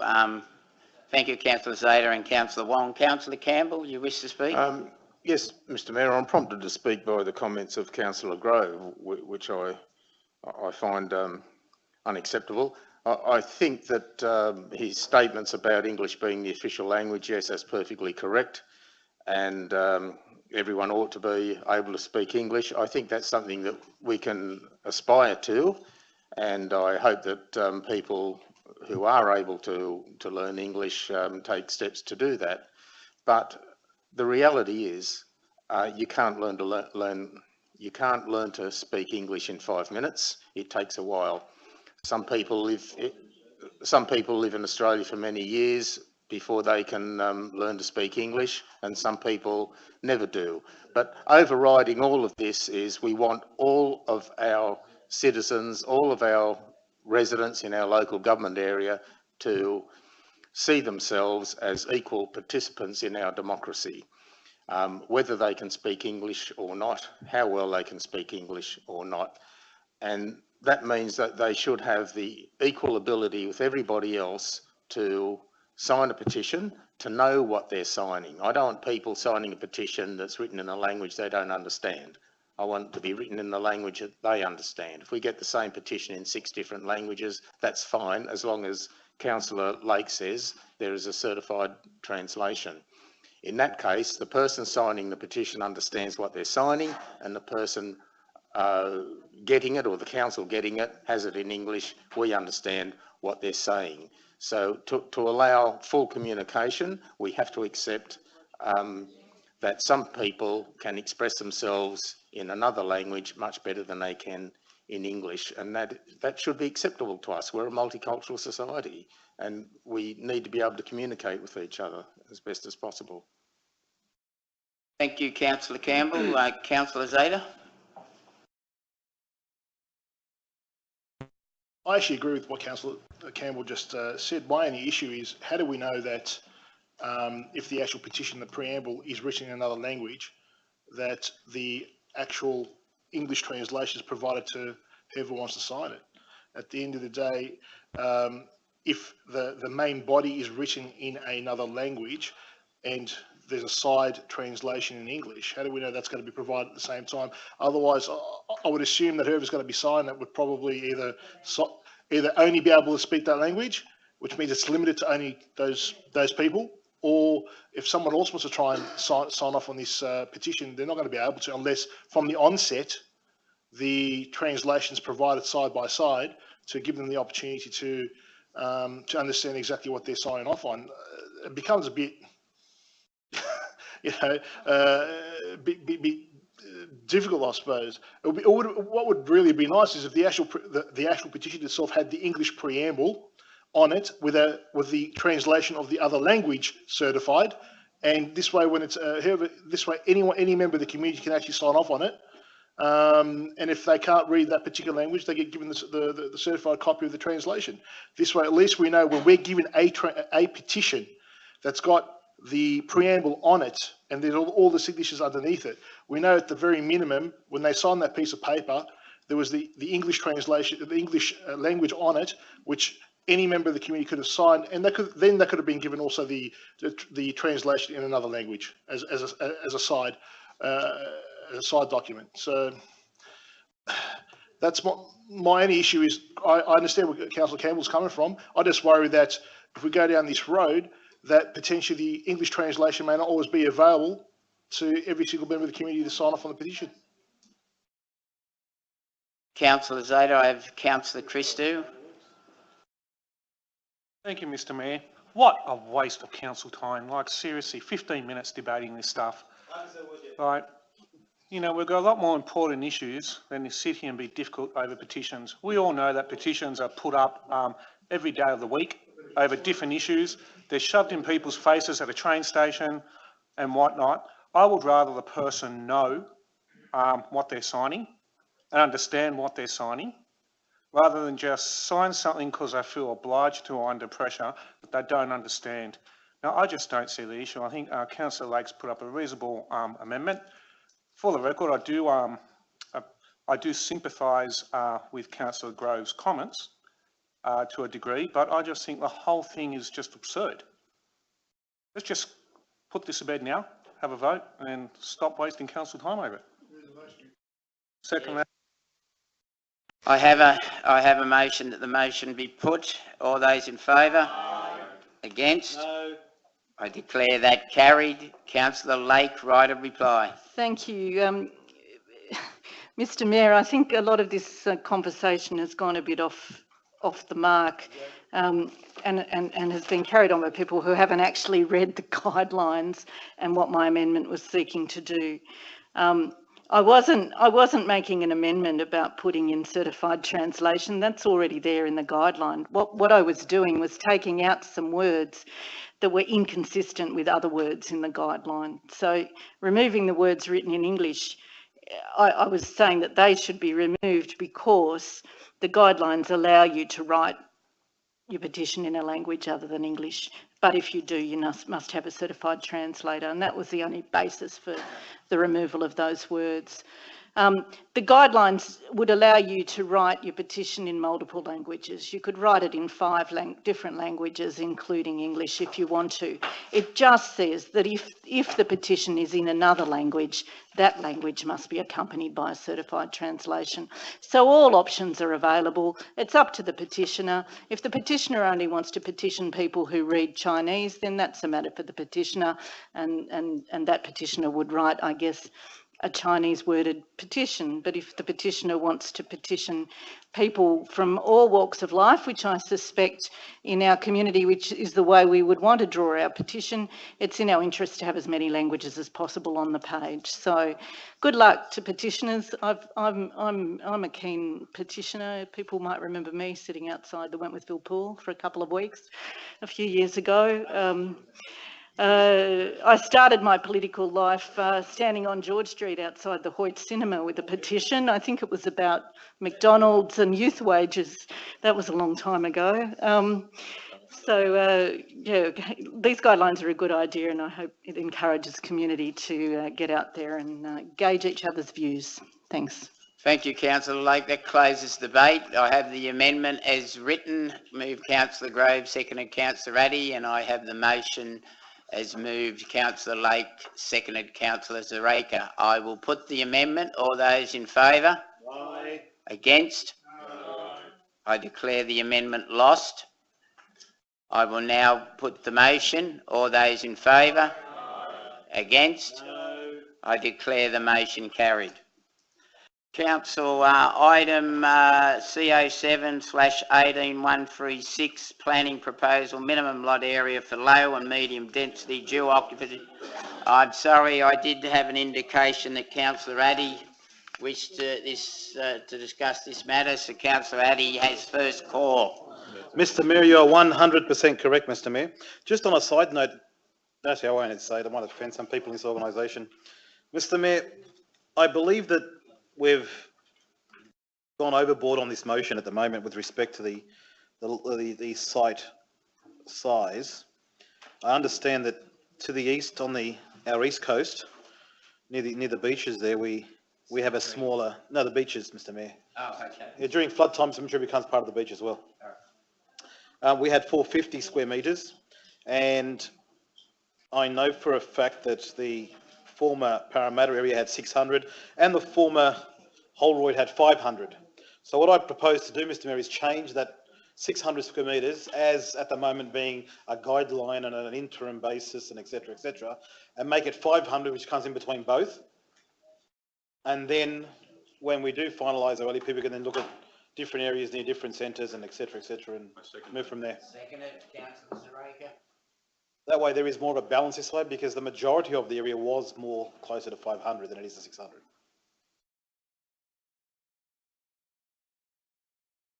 That's really it, Mr Mayor. There's nothing really else to say. The report itself is self-explanatory.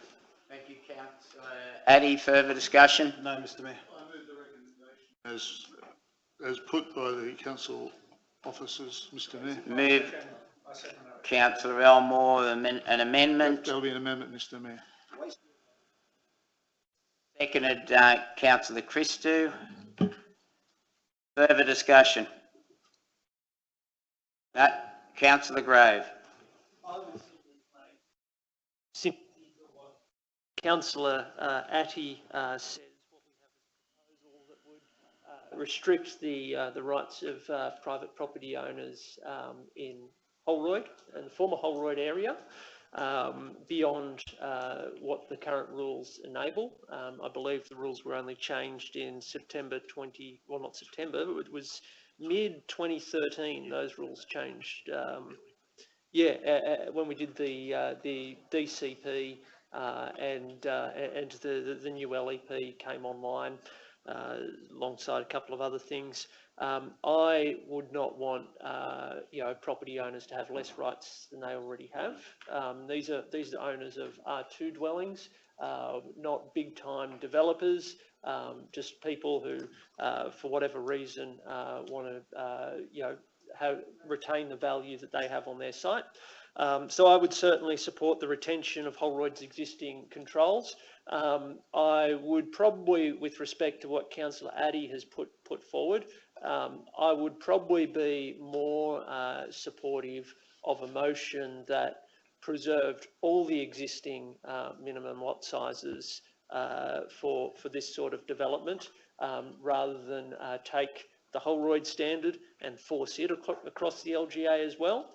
I just don't think we should be quickly making those changes one way or the other.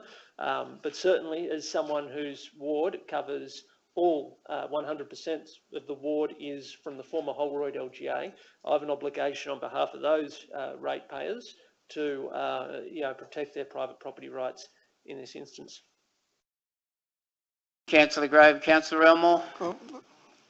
I wish to speak to the amendment, Mr Mayor. I'll tell you why. Because everybody knows if you want to travel from Merrylands Granville to Auburn Lidcombe, you avoid Wellington Road and you avoid Mona Street at all costs. But unfortunately, you can't. And the reason why the Parramatta nominated 600 square metres is because most properties around there now have got a granny flat in the backyard, whether it's approved or not. And the traffic comes out of this unplanned development. We've got plenty of controls around railway stations and bus interchanges where people can live close to transport. Around South Granville, there's not much public transport. This causes enormous problems. I'd prefer to wait well, it's pretty ridiculous when you've got to put a planning proposal in when the state government put forward this new SEP, and you've got to put, and the minister gave two councils exemptions from it, and now we've got now Cumberland councils have got to put a planning proposal to delay it for 12 months, which is pretty ridiculous as far as I go. But the item we had tonight that we haven't got to yet is the accelerated Cumberland local environmental plan funding, and that was moved. Where we did that, we've already got. Yep. So when now council is in a position where we've got 3 different LEPs, we've got 3 different DCPs. Must be a nightmare for a mum and dad or a small developer trying to work out Cumberland's planning controls. So I prefer we keep the minimum lot size for dual occupancies at 600, whether attached or not, or detached or attached. And when council goes and does a comprehensive review of the LEPs, then we can work out. Then council can work out what areas where smaller lot sizes will be suitable for dual occupancies. So that's why I propose that we nominate 600 square metres as minimum until we go through our Cumberland Council goes through its comprehensive review of the LEP, and then council can make a decision whereabouts we can locate these minimum size lots and a maximum size lot. Thank you, councillor Elmore. Councillor Christou? Yeah, look, I support councillor Elmore's amendment for the simple reason I also live in South Granville and I've seen the consequences of overdevelopment of duplex. Now, my personal opinion is I don't believe that these are going to be mum and dads just expanding their house. It'll be small and medium-sized developers snapping up properties to the detriment of mum and dads and building these duplexes. Now, it already creates issues in a street where normally you'd have per household on average 2 cars. You're then splitting a 500 square metre piece of land. You're putting 2 properties on it and you're going to end up with 3 or 4 cars in the street. And you're going to say, hey, they have a driveway. Well, guess what? Not everyone parks in their driveway. And you can't stop people from not parking in their driveway. It creates issues, it creates stresses with infrastructure. So that's simply why I am opposing the 500 square metre motion. For this very reason, it's just very basic. And we need to, support our local families and the areas we live in and not stress out our local areas. Thank you, councillor Christou. Question, councillor Grove? Yeah, I'll foreshadow amendment, a further amendment otherwise, but we currently have an amendment before us. I would request, I'm happy to lodge it in writing if the request is accepted, change item 2 so that it reads, nominate minimum lot size, lot areas for the development of dual occupancies within the Cumberland LGA as identified on figure 1, scenario 1 of this report.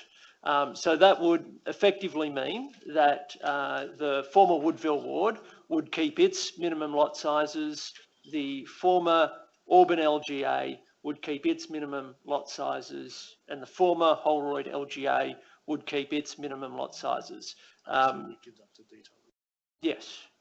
So I would put that forward.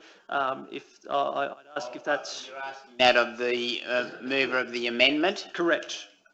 Councillor Elmore, do you wish to consider that? Won't consider it, Mr Mayor.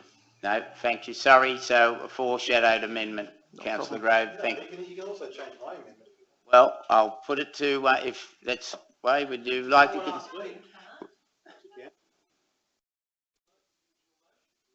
Yeah.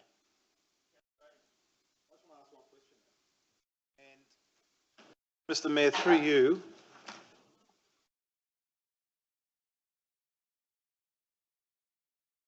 Mr Davies.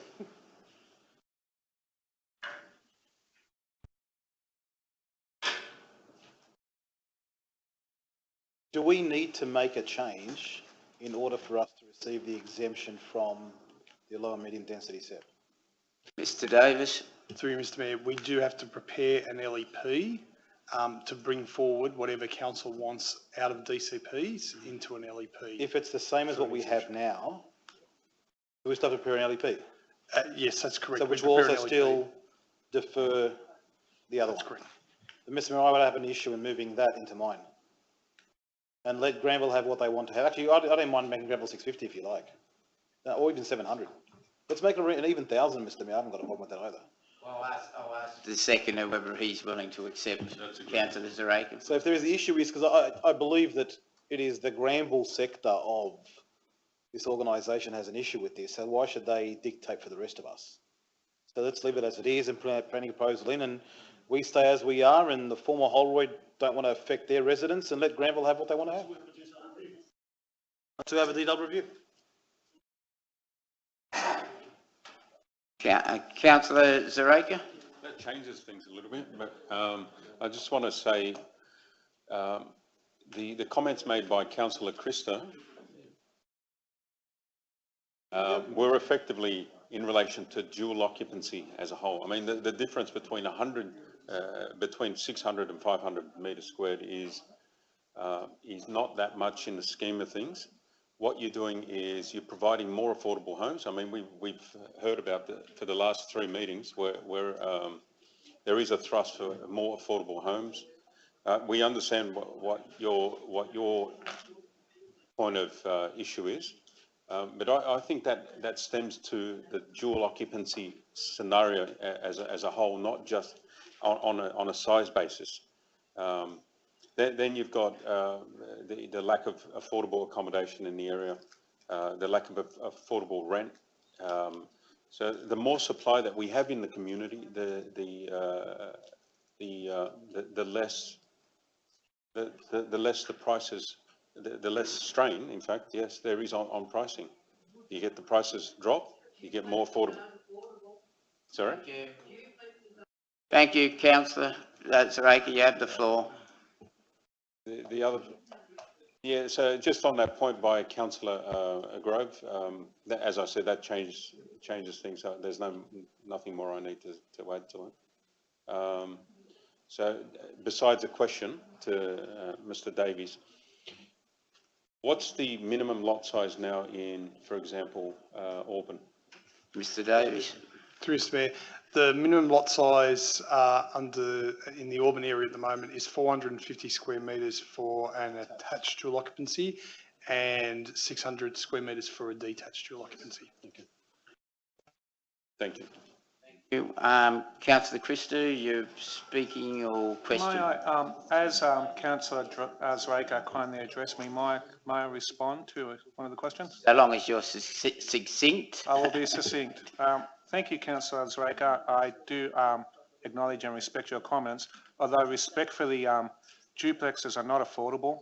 They are, all you're getting is a developer coming in, buying them up, selling them at a premium profit, and when they're not selling them, they're leasing them for $750 to $800. What part of affordable housing is that? And honestly, I think, and I'm not trying to be smart here, I think it is your ward down there too. A lot of people are affected by it, and if you go out and have a look at a lot of these people that are leasing these duplexes and door knock them, you'll get a similar response. Thank you, Councillor Christou. Councillor Garrard and then Councillor Zeta. Councillor Garrard.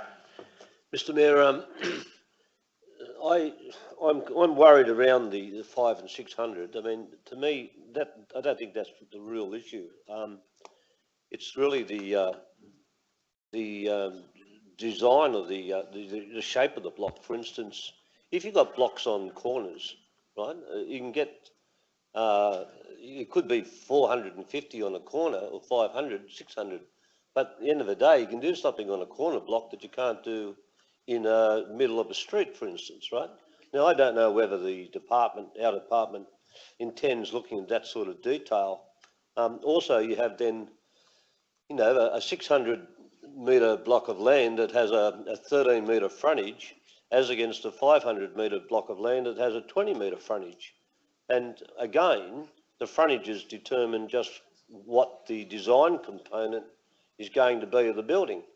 Now, again, that sort of detail is not in here. And if we're just making a decision based on the area of land, well, that's really a nonsense, because it's not addressing anything really strategic in terms of our housing outcomes. And is that intended to go down that track? Mr. Davis. Through you, Mr. Mayor. Certainly those are matters that we'll be revising when we look at the new LEP and DCP, but really what we're in the situation at the moment is through this code is all of those matters are taken out of council's hands. So the code set that's been introduced that we've managed to get a 12-month deferral on, the only decision council is left to make in relation to dual occupancies, the only say it has, is essentially a minimum site area, which is essentially a density control. It's basically a density control, not whether a site's suitable or not from a design perspective so much. It's basically a simple density control. Well, I would suggest this is not going to do anything. It's really a nonsense. Just tick the box and send it off to the government and, you know, facilitate what they want. And at the end of the day, we have to come back and nut out a proper housing strategy around these figures. Thank you, Councillor Garrard. Councillor Zeta and then Councillor Grove. Through you, Mr. Mayor, to the Council Officer. In terms of making this change, I mean, we're doing this potentially as an interim change subject to us finalising the LEP and the new DCP. When can you foresee that occurring? Mr Davis. Through Mr Mayor, and now that council's resolved to accept the $2.5 million grant as of tonight, we would be delivering that, and we would be expected to deliver that within the next 2 years. Okay, so potentially we're making this as an interim change subject to finalising the LEP and DCP.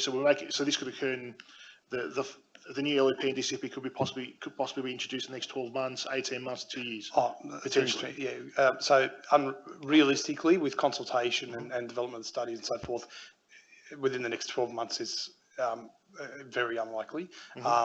Within the 2-year time frame is likely. Well, that's what we're working towards. I would suggest it wouldn't be implemented until probably the earliest 18 months from now, and 2 years at the latest. Okay.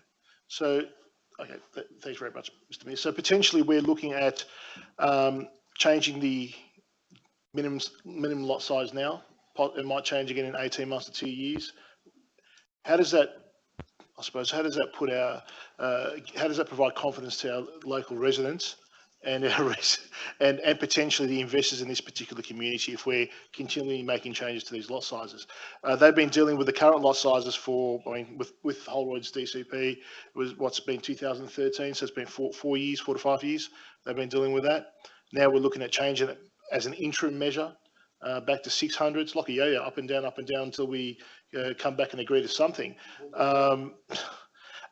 At the end of the day, to provide certainty and just provide some sort of straight level line for our local residents and local investors, we really should just retain what's currently there, subject to us conducting a detailed review and considering exactly where the density should be. I mean, based on this report, at the present time, if we do absolutely nothing, there's about 30,000 lots within our LGA that potentially could have access to, for example, duplexes.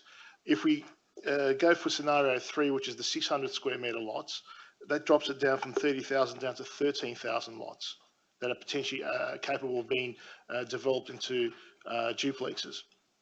Really, what are we doing there? We're opening up a great divide in terms of we'll have single home dwellings on blocks of land, and we'll either then have high-rise or maybe townhouses, and that's it.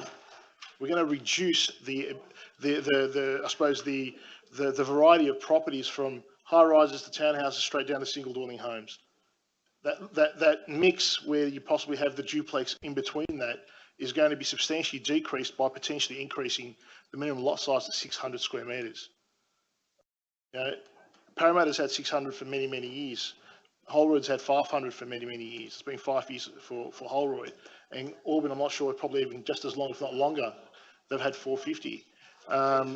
We're now looking at putting a Band-Aid, providing a Band-Aid solution. And really, no one's really looked at this in detail. I mean, we got this report. Let's increase it to 600. And then a couple of weeks later, look, we're here trying to make a decision on this.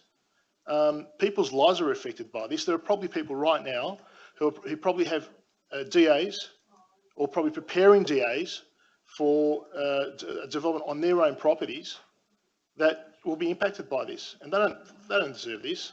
And what's to stop people? I mean, I understand in terms of density, but this isn't going to stop people from putting a granny flat in the backyard, a 2-bedroom granny flat in the backyard. That's still a bunch of people living in the back of someone's home. So at the end of the day, we really need to consider whether we want to make this change as a Band-Aid solution when we know potentially in 18 months to 2 years, we're going to have a detailed review of the whole area. And then we can consider via that review a change of whether 600 is suitable. Maybe it is. Maybe 600 metres is suitable. I don't know. But why are we choosing 600 right now when we've currently got minimum lot sizes in all the other 3 areas of our LGA that people have been used to for many, many years and are currently probably preparing their lives and their investments on that basis when we're not really sure whether 600 is appropriate? Leave it alone and wait until we conduct a detailed review, which potentially will be finalised within 18 months to 24 months, and then we'll consider it then. If at the end of the day 600 is suitable, I'll vote for it. But right now we're coming to this decision too quickly. Thank you, councillor Zareka. Councillor Grove? Thank you. Zeta, thank you. Thank you, Mr. Mayor. I'd simply come back to the narrative that underpinned the former Holroyd Council's decisions. Speaking against the amendment now? I think it's fair to say I'm against the amendment, Thank you. Mr. Mayor, in its present form. The Holroyd community put together through an extensive consultation its planning controls. It went through significant consultation, the issue of minimum lot sizes, and I believe in this particular issue, I know it's not covered here tonight, minimum frontage was also put to the Holroyd community. It was the subject of extensive feedback, and the Holroyd Council at the time resolved to incorporate that feedback into its DCP. No, but that was by a majority vote, and I think that pretty much speaks for itself. Nonetheless, can I just? Councillor Grove has the floor. Thank you. Yeah, so some people do from time to time lose debates, and it's unfortunate. But this was the community's document. This was the community's document put forward by community feedback, supported by local residents, not these micro property developers, all that sort of stuff. People who have lived here for 10 years have put in submissions. People I know. And I'll just, if I can have my time paused while we get order returned to the chamber. Thank you. Because, and I know why Councillor Lake is keen to chit chat and to interject, because she knows that I'm about to talk about local controls and protecting the former Holroyd City Council character and its built form and its standards, and not to sell it down the river to the former Parramatta Council's controls. If I had a choice, if I was to take the Holroyd template, I would much rather live under the controls of the former Holroyd City Council than I would under the controls that govern the former Woodville Council or the controls that govern the former Auburn City Council. That's why I have always supported, and I voted against one of Councillor Addy's motions that was going to introduce a template across the board. The reason, as I was saying, Councillor Lake is so keen to interject is she knows that I'm going to say a vote to corrode the former Holroyd Council's building controls is a betrayal of the former Holroyd community, is a betrayal of the Hands Off Holroyd campaign, is a betrayal of the Bring Back Holroyd fraud your lot took to the last election. Thank you, Councillor Grove. Councillor Campbell. Mr. Mayor, hard to speak after that. I support the amendment, and what the government is trying to do is to increase residential density in the R2 areas. In effect, pretty well wipe out or blur the distinction very much between R2 and R3. If you're going to increase the population, increase density, which I don't particularly want to do, but one way of doing it is to concentrate population growth around the CBD areas, the shopping centres, the railway stations and so on.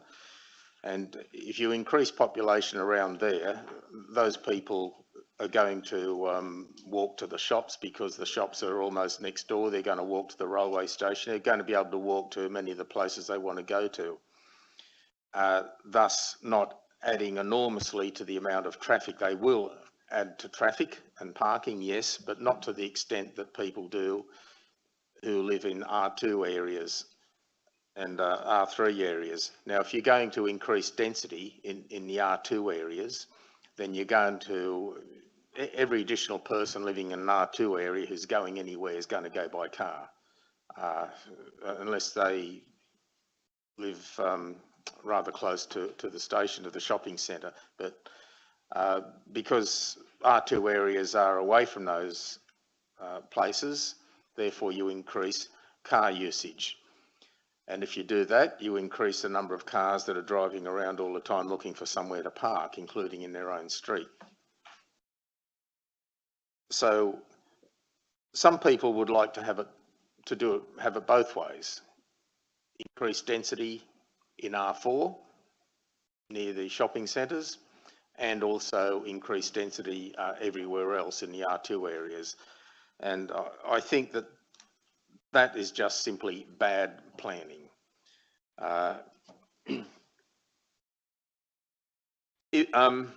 Who was it now? Somebody was speaking about the rights, was it Councillor Grove? Someone was speaking about the rights of property owners, and that if you don't allow people to subdivide their blocks and to overpopulate their blocks, somehow or other you're taking away their property rights. Oh, well. But those people who own property in R2 areas, they live in R2 areas, and they are interested in their own amenity. And you're not increasing their quality of life by parking them out of their own streets. Those R2 areas are not designed for high populations and large numbers of vehicles trying to park in them. Thank you, Councillor Campbell.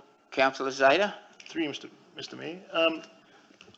What's the requirement to put a granny flat, 2-bedroom granny flat, in the back of a 550 square metre block of land?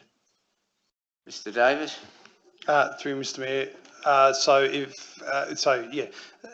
granny flat is permitted under the state's affordable housing code in a property that was 550 square metres. That's correct. So potentially that would allow you to have 2 homes on the same block with potentially additional residents living in there, additional cars parked in the street.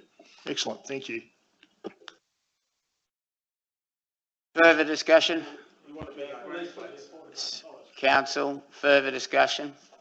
No further discussion. Right of reply, Councillor Addy. Thank you, Mr. Mayor. You know, Mr. Mayor, as I sit quietly for a change before Councillor Lake says it, or Councillor Campbell interjects. Oh, she's been quite good. I like the way she is. She needs to be quiet.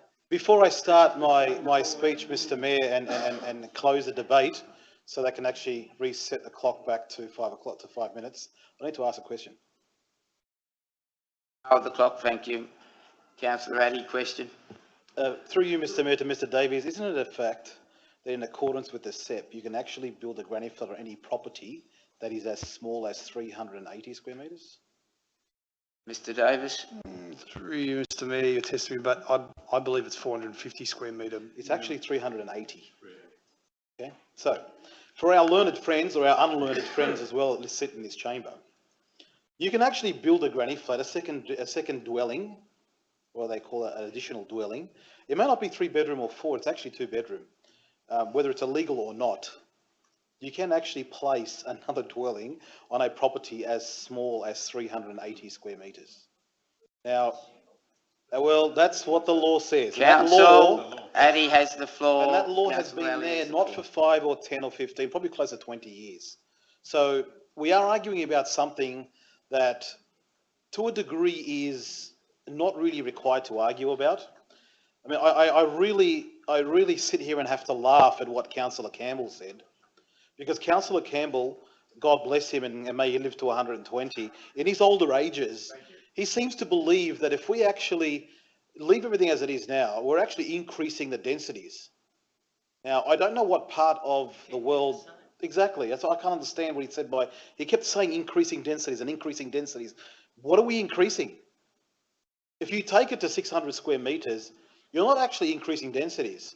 You're actually prohibiting the right of every property owner in this area to actually build what they want to build, with the exception of the Woodville Ward, the former Woodville Ward, because that's where it is right now. So you're telling everyone from the former Holroyd, Mr. Mayor, that, you know what, you are now being penalised. We're here as a new council. You voted for me, for whatever party you vote for, Labor for example, and you're telling me that you're going to actually scrutinise what I can do on my property? You're actually going to tell me that my 500 square metre property can't be developed anymore because you've now made it 600 square metres. You're telling me that I voted for you to look after my interest but now you've actually gone against what my potential interest can be, and you've increased the size of the property to 600 square metres. This is again what Councillor Grove said. It is a betrayal of the very right that we are actually voted on to council. Mr Mayor, if I may have the floor, Mr Mayor. As my learned colleague, Councillor Ahmed, actually said a word for most of the afternoon and evening. However, every single councillor says something that is, every single councillor, Mr Mayor, has made a good point. What they have failed to do is actually finish the point and make a case of it. Councillor Campbell has a small, very, very minute point in his speech. Councillor Elmer has a bit more than what that minute speech is. Councillor Gower was quite correct in what he was saying, and Councillor Grove said it very eloquently. I agree. He agrees 100%, Mr Mayor. But we are here, we need to do this, Mr Mayor, if I may continue, Mr Mayor. We need to do this to actually stop the government, or at least for 12 months, defer the low to medium SEP, medium density SEP, from actually coming in and overriding. Although, if you actually read into the current SEP now, and before I tell the whole world, because we are streaming, Mr Mayor, you can actually do it now anyway. There is a way of doing it, but I'm not going to tell you how. The issue is, leave it alone. Don't go and penalise your people, your own voters. You're penalising right now. We are not increasing densities. Yes, Councillor, and for Councillor Campbell to come in and say, let's increase the densities in our town centres, Mr Mayor, I almost fell off my chair. I could have caused an earthquake by falling onto the floor. The issue is, Mr Mayor, that... Campbell. I'd just like to point out that Councillor Addy has misrepresented me. I did not advocate an increase in density. I simply said that one way of doing it is worse than another. Thank you. Mr Mayor, did you rule on that point of order, Mr Mayor, or was that he was actually totally incorrect? Like I think I'd take it that he... Okay. Mr Mayor, look, at the end of the day, we are sitting here trying to make an amends. And this is not for the purpose of actually changing the whole area. This is what everyone's misconstruing. We are not here changing the densities of the entire area at this very point in time. We are here trying to stop the low and medium density set from coming across, or at least deferring it for 12 months, while we give us enough time to actually go through and change a more detailed approach to changing these areas. Now, if you look at the actual the physical aspect of how Auburn, specifically the Regent's Park ward, is, Mr Mayor, you will find that Auburn in its history was actually a workers' cottage area, and every single property virtually north of the railway line in the Regent's Park ward actually has a frontage of 6 metres to 7 metres. And they are all on properties less than 350 square metres. Return service. That was what the area was for in the first place. Now, we have to keep that or amalgamate the two to actually build, because even if you leave it at 450, they can't build anyway. However, they can build granny flats. None of them have garages. None of them have access for vehicles. What are you actually changing? We're saying to keep the status quo, as my colleague here alerted me to, leaving it as it is, which actually changed my mind, because I'm also prone to changing my mind sometimes. So leave it as it is. Let Woodville Road have what they want, the Woodville ward. Let the former Marylands have, former Holbrook have what they want, and let Auburn stay as it is until we actually do the proper procedure report. And that way we at least appease what Mr Davies is trying to do by having the matter go forward. Thank you, Mr. Thank you, Councillor Addy. That closes debate. I have an amendment, moved Councillor Elmore and seconded Councillor Christou. And then I have the motion moved Councillor Addy, seconded Councillor Zareka. I'll put the amendment, and because it is a planning matter, I'll call for a show of hands. All those in favour of the amendment, please raise your hands. Councillor Elmore, Councillor Wong, Councillor Lake, Councillor Saha, Councillor Hamid, Councillor Christou, Councillor Campbell and Councillor Cummings. Those against? Councillor Garrard, Councillor Zeta, Councillor Grove, Councillor Zareka and Councillor Addy. I declare the amendment carried. The amendment now becomes the motion. All those in favour of the motion, please raise your hands. Councillor Elmore, Councillor Wong, Councillor Lake, Councillor Saha, Councillor Hamid, Councillor Christou, Councillor Campbell and Councillor Cummings. Those against, please raise your hands. Councillor Garrard, Councillor Zeta, Councillor Grove, Councillor Zareka, Councillor Addy. I declare the motion carried. Mr Mayor, and I understand this very controversial decision of the council. I just simply say to people who are opposed to what just went down, They need to translate their petitions into Russian so that members of the Labor Party can understand them. Councillor Grove. Councillor Garrard, you wished to move item 139, the response to notice of motion, construction of public toilet at Delwood Street, Granville. Thank you, Mr Mayor. I want to ask, what I don't understand about the resolution is that it funds the public toilet from the 2018-19 Capital Works program after we've addressed the quarterly review process, which will happen probably in October, I would imagine. I realised a couple of weeks ago we voted money out of the first quarterly review. I think something which Councillor Campbell wanted at the time, if not himself, someone else moved that something be funded under the after the quarterly review. Now the question is, how do you know that the money is we're going to be in surplus at the quarter review to fund it? Because we haven't seen it. Well, I believe all that Councillor Garrard is asking the question at the moment about where the funding's coming from. Yeah. So, Mr McNulty, would you like to respond? Councillor Garrard, I understand the recommendation to be referring to a possible reconfiguration of the Capital Works program at the first quarter review, once we see how that's going. And if we don't have any money? Well then, if there's no surplus, there would have to be a decision made to either not proceed with that project or drop something else out of the program. Well, that's the point that I'm making. Quite frankly, I think we should be funding a toilet, and I thought it was it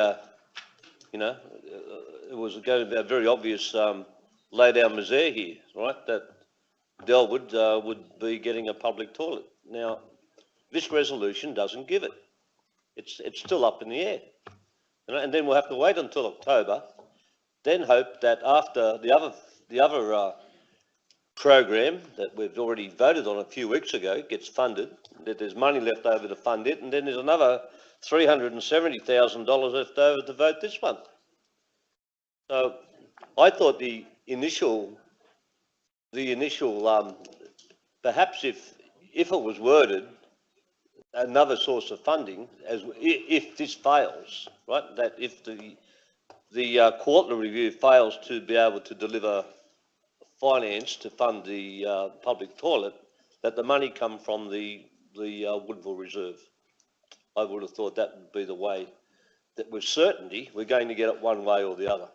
Would you like to put that in the motion, Councillor Garrard? Well, as long as everybody agrees with my logic, yep, right, that the quarterly review may not have the money there, right, when October comes around. And if you agree with that, it's obvious that you would support what I'm suggesting.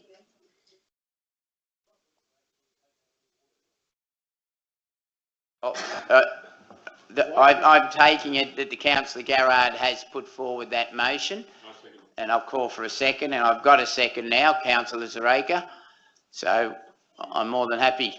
I'd just like to express my disappointment that these issues weren't addressed in the toilet briefing. Thank you. I'll take that comment. Thank you, Councillor Grave. You do have, I have Councillor Addy, then Councillor Elmore. Councillor Addy. Thank you, Mr. Mayor. Mr. Mayor, look, I believe that there seems to be some sort of confusion as to where this money is coming from. And yes, Councillor Garrett is actually quite correct. We need to actually make sure that the funding is coming from a source that is available.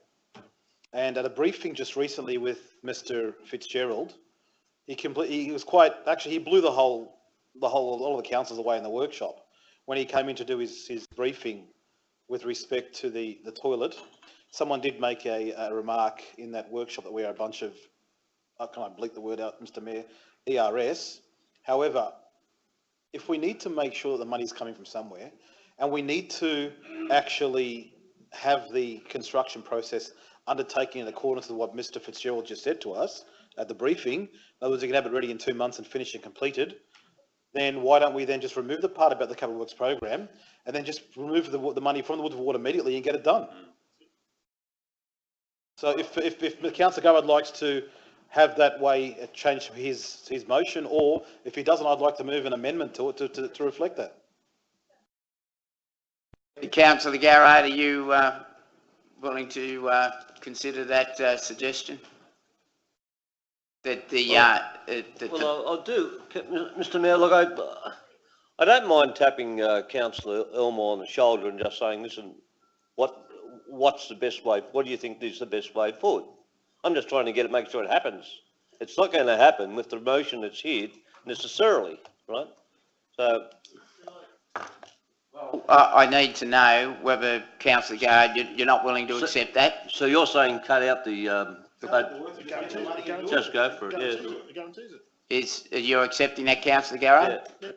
Councillor Zaraika is the seconder. Thank you. Councillor Elmore, you now have the floor. Could I make a suggestion? I didn't have the opportunity to make a suggestion before, but can we, to get the toilet, just go back a step. I was at an event there a couple of weeks ago at Delwood, and one of the local business people, his daughter's going through a bit of a difficult time, and so I went along. I was talking to a lot of people there, and when I went to school a lot of years ago, I was doing some research on where the toilet should be located, and Mr Fitzgerald came along too, and I appreciate it for giving up his Saturday morning to come along, and I was doing what they call convenience sampling, which is not related to convenience of a public toilet. But if there's, and people just said, we don't really care where the toilet's located, just build it. You know, they're waiting for that long to get this public toilet. Been waiting. That shopping centre would have been built back in the 50s, I would have thought. And 70 odd years later, there's still no public toilet there, which is unacceptable. But what I was going to suggest, if we go through the budget review process first, or we can take the money out the Woodville Ward Reserve. And if there is money left out of the budget review at the Q1 of the budget review process, maybe we can pay that money back into the Woodville Ward if that can be.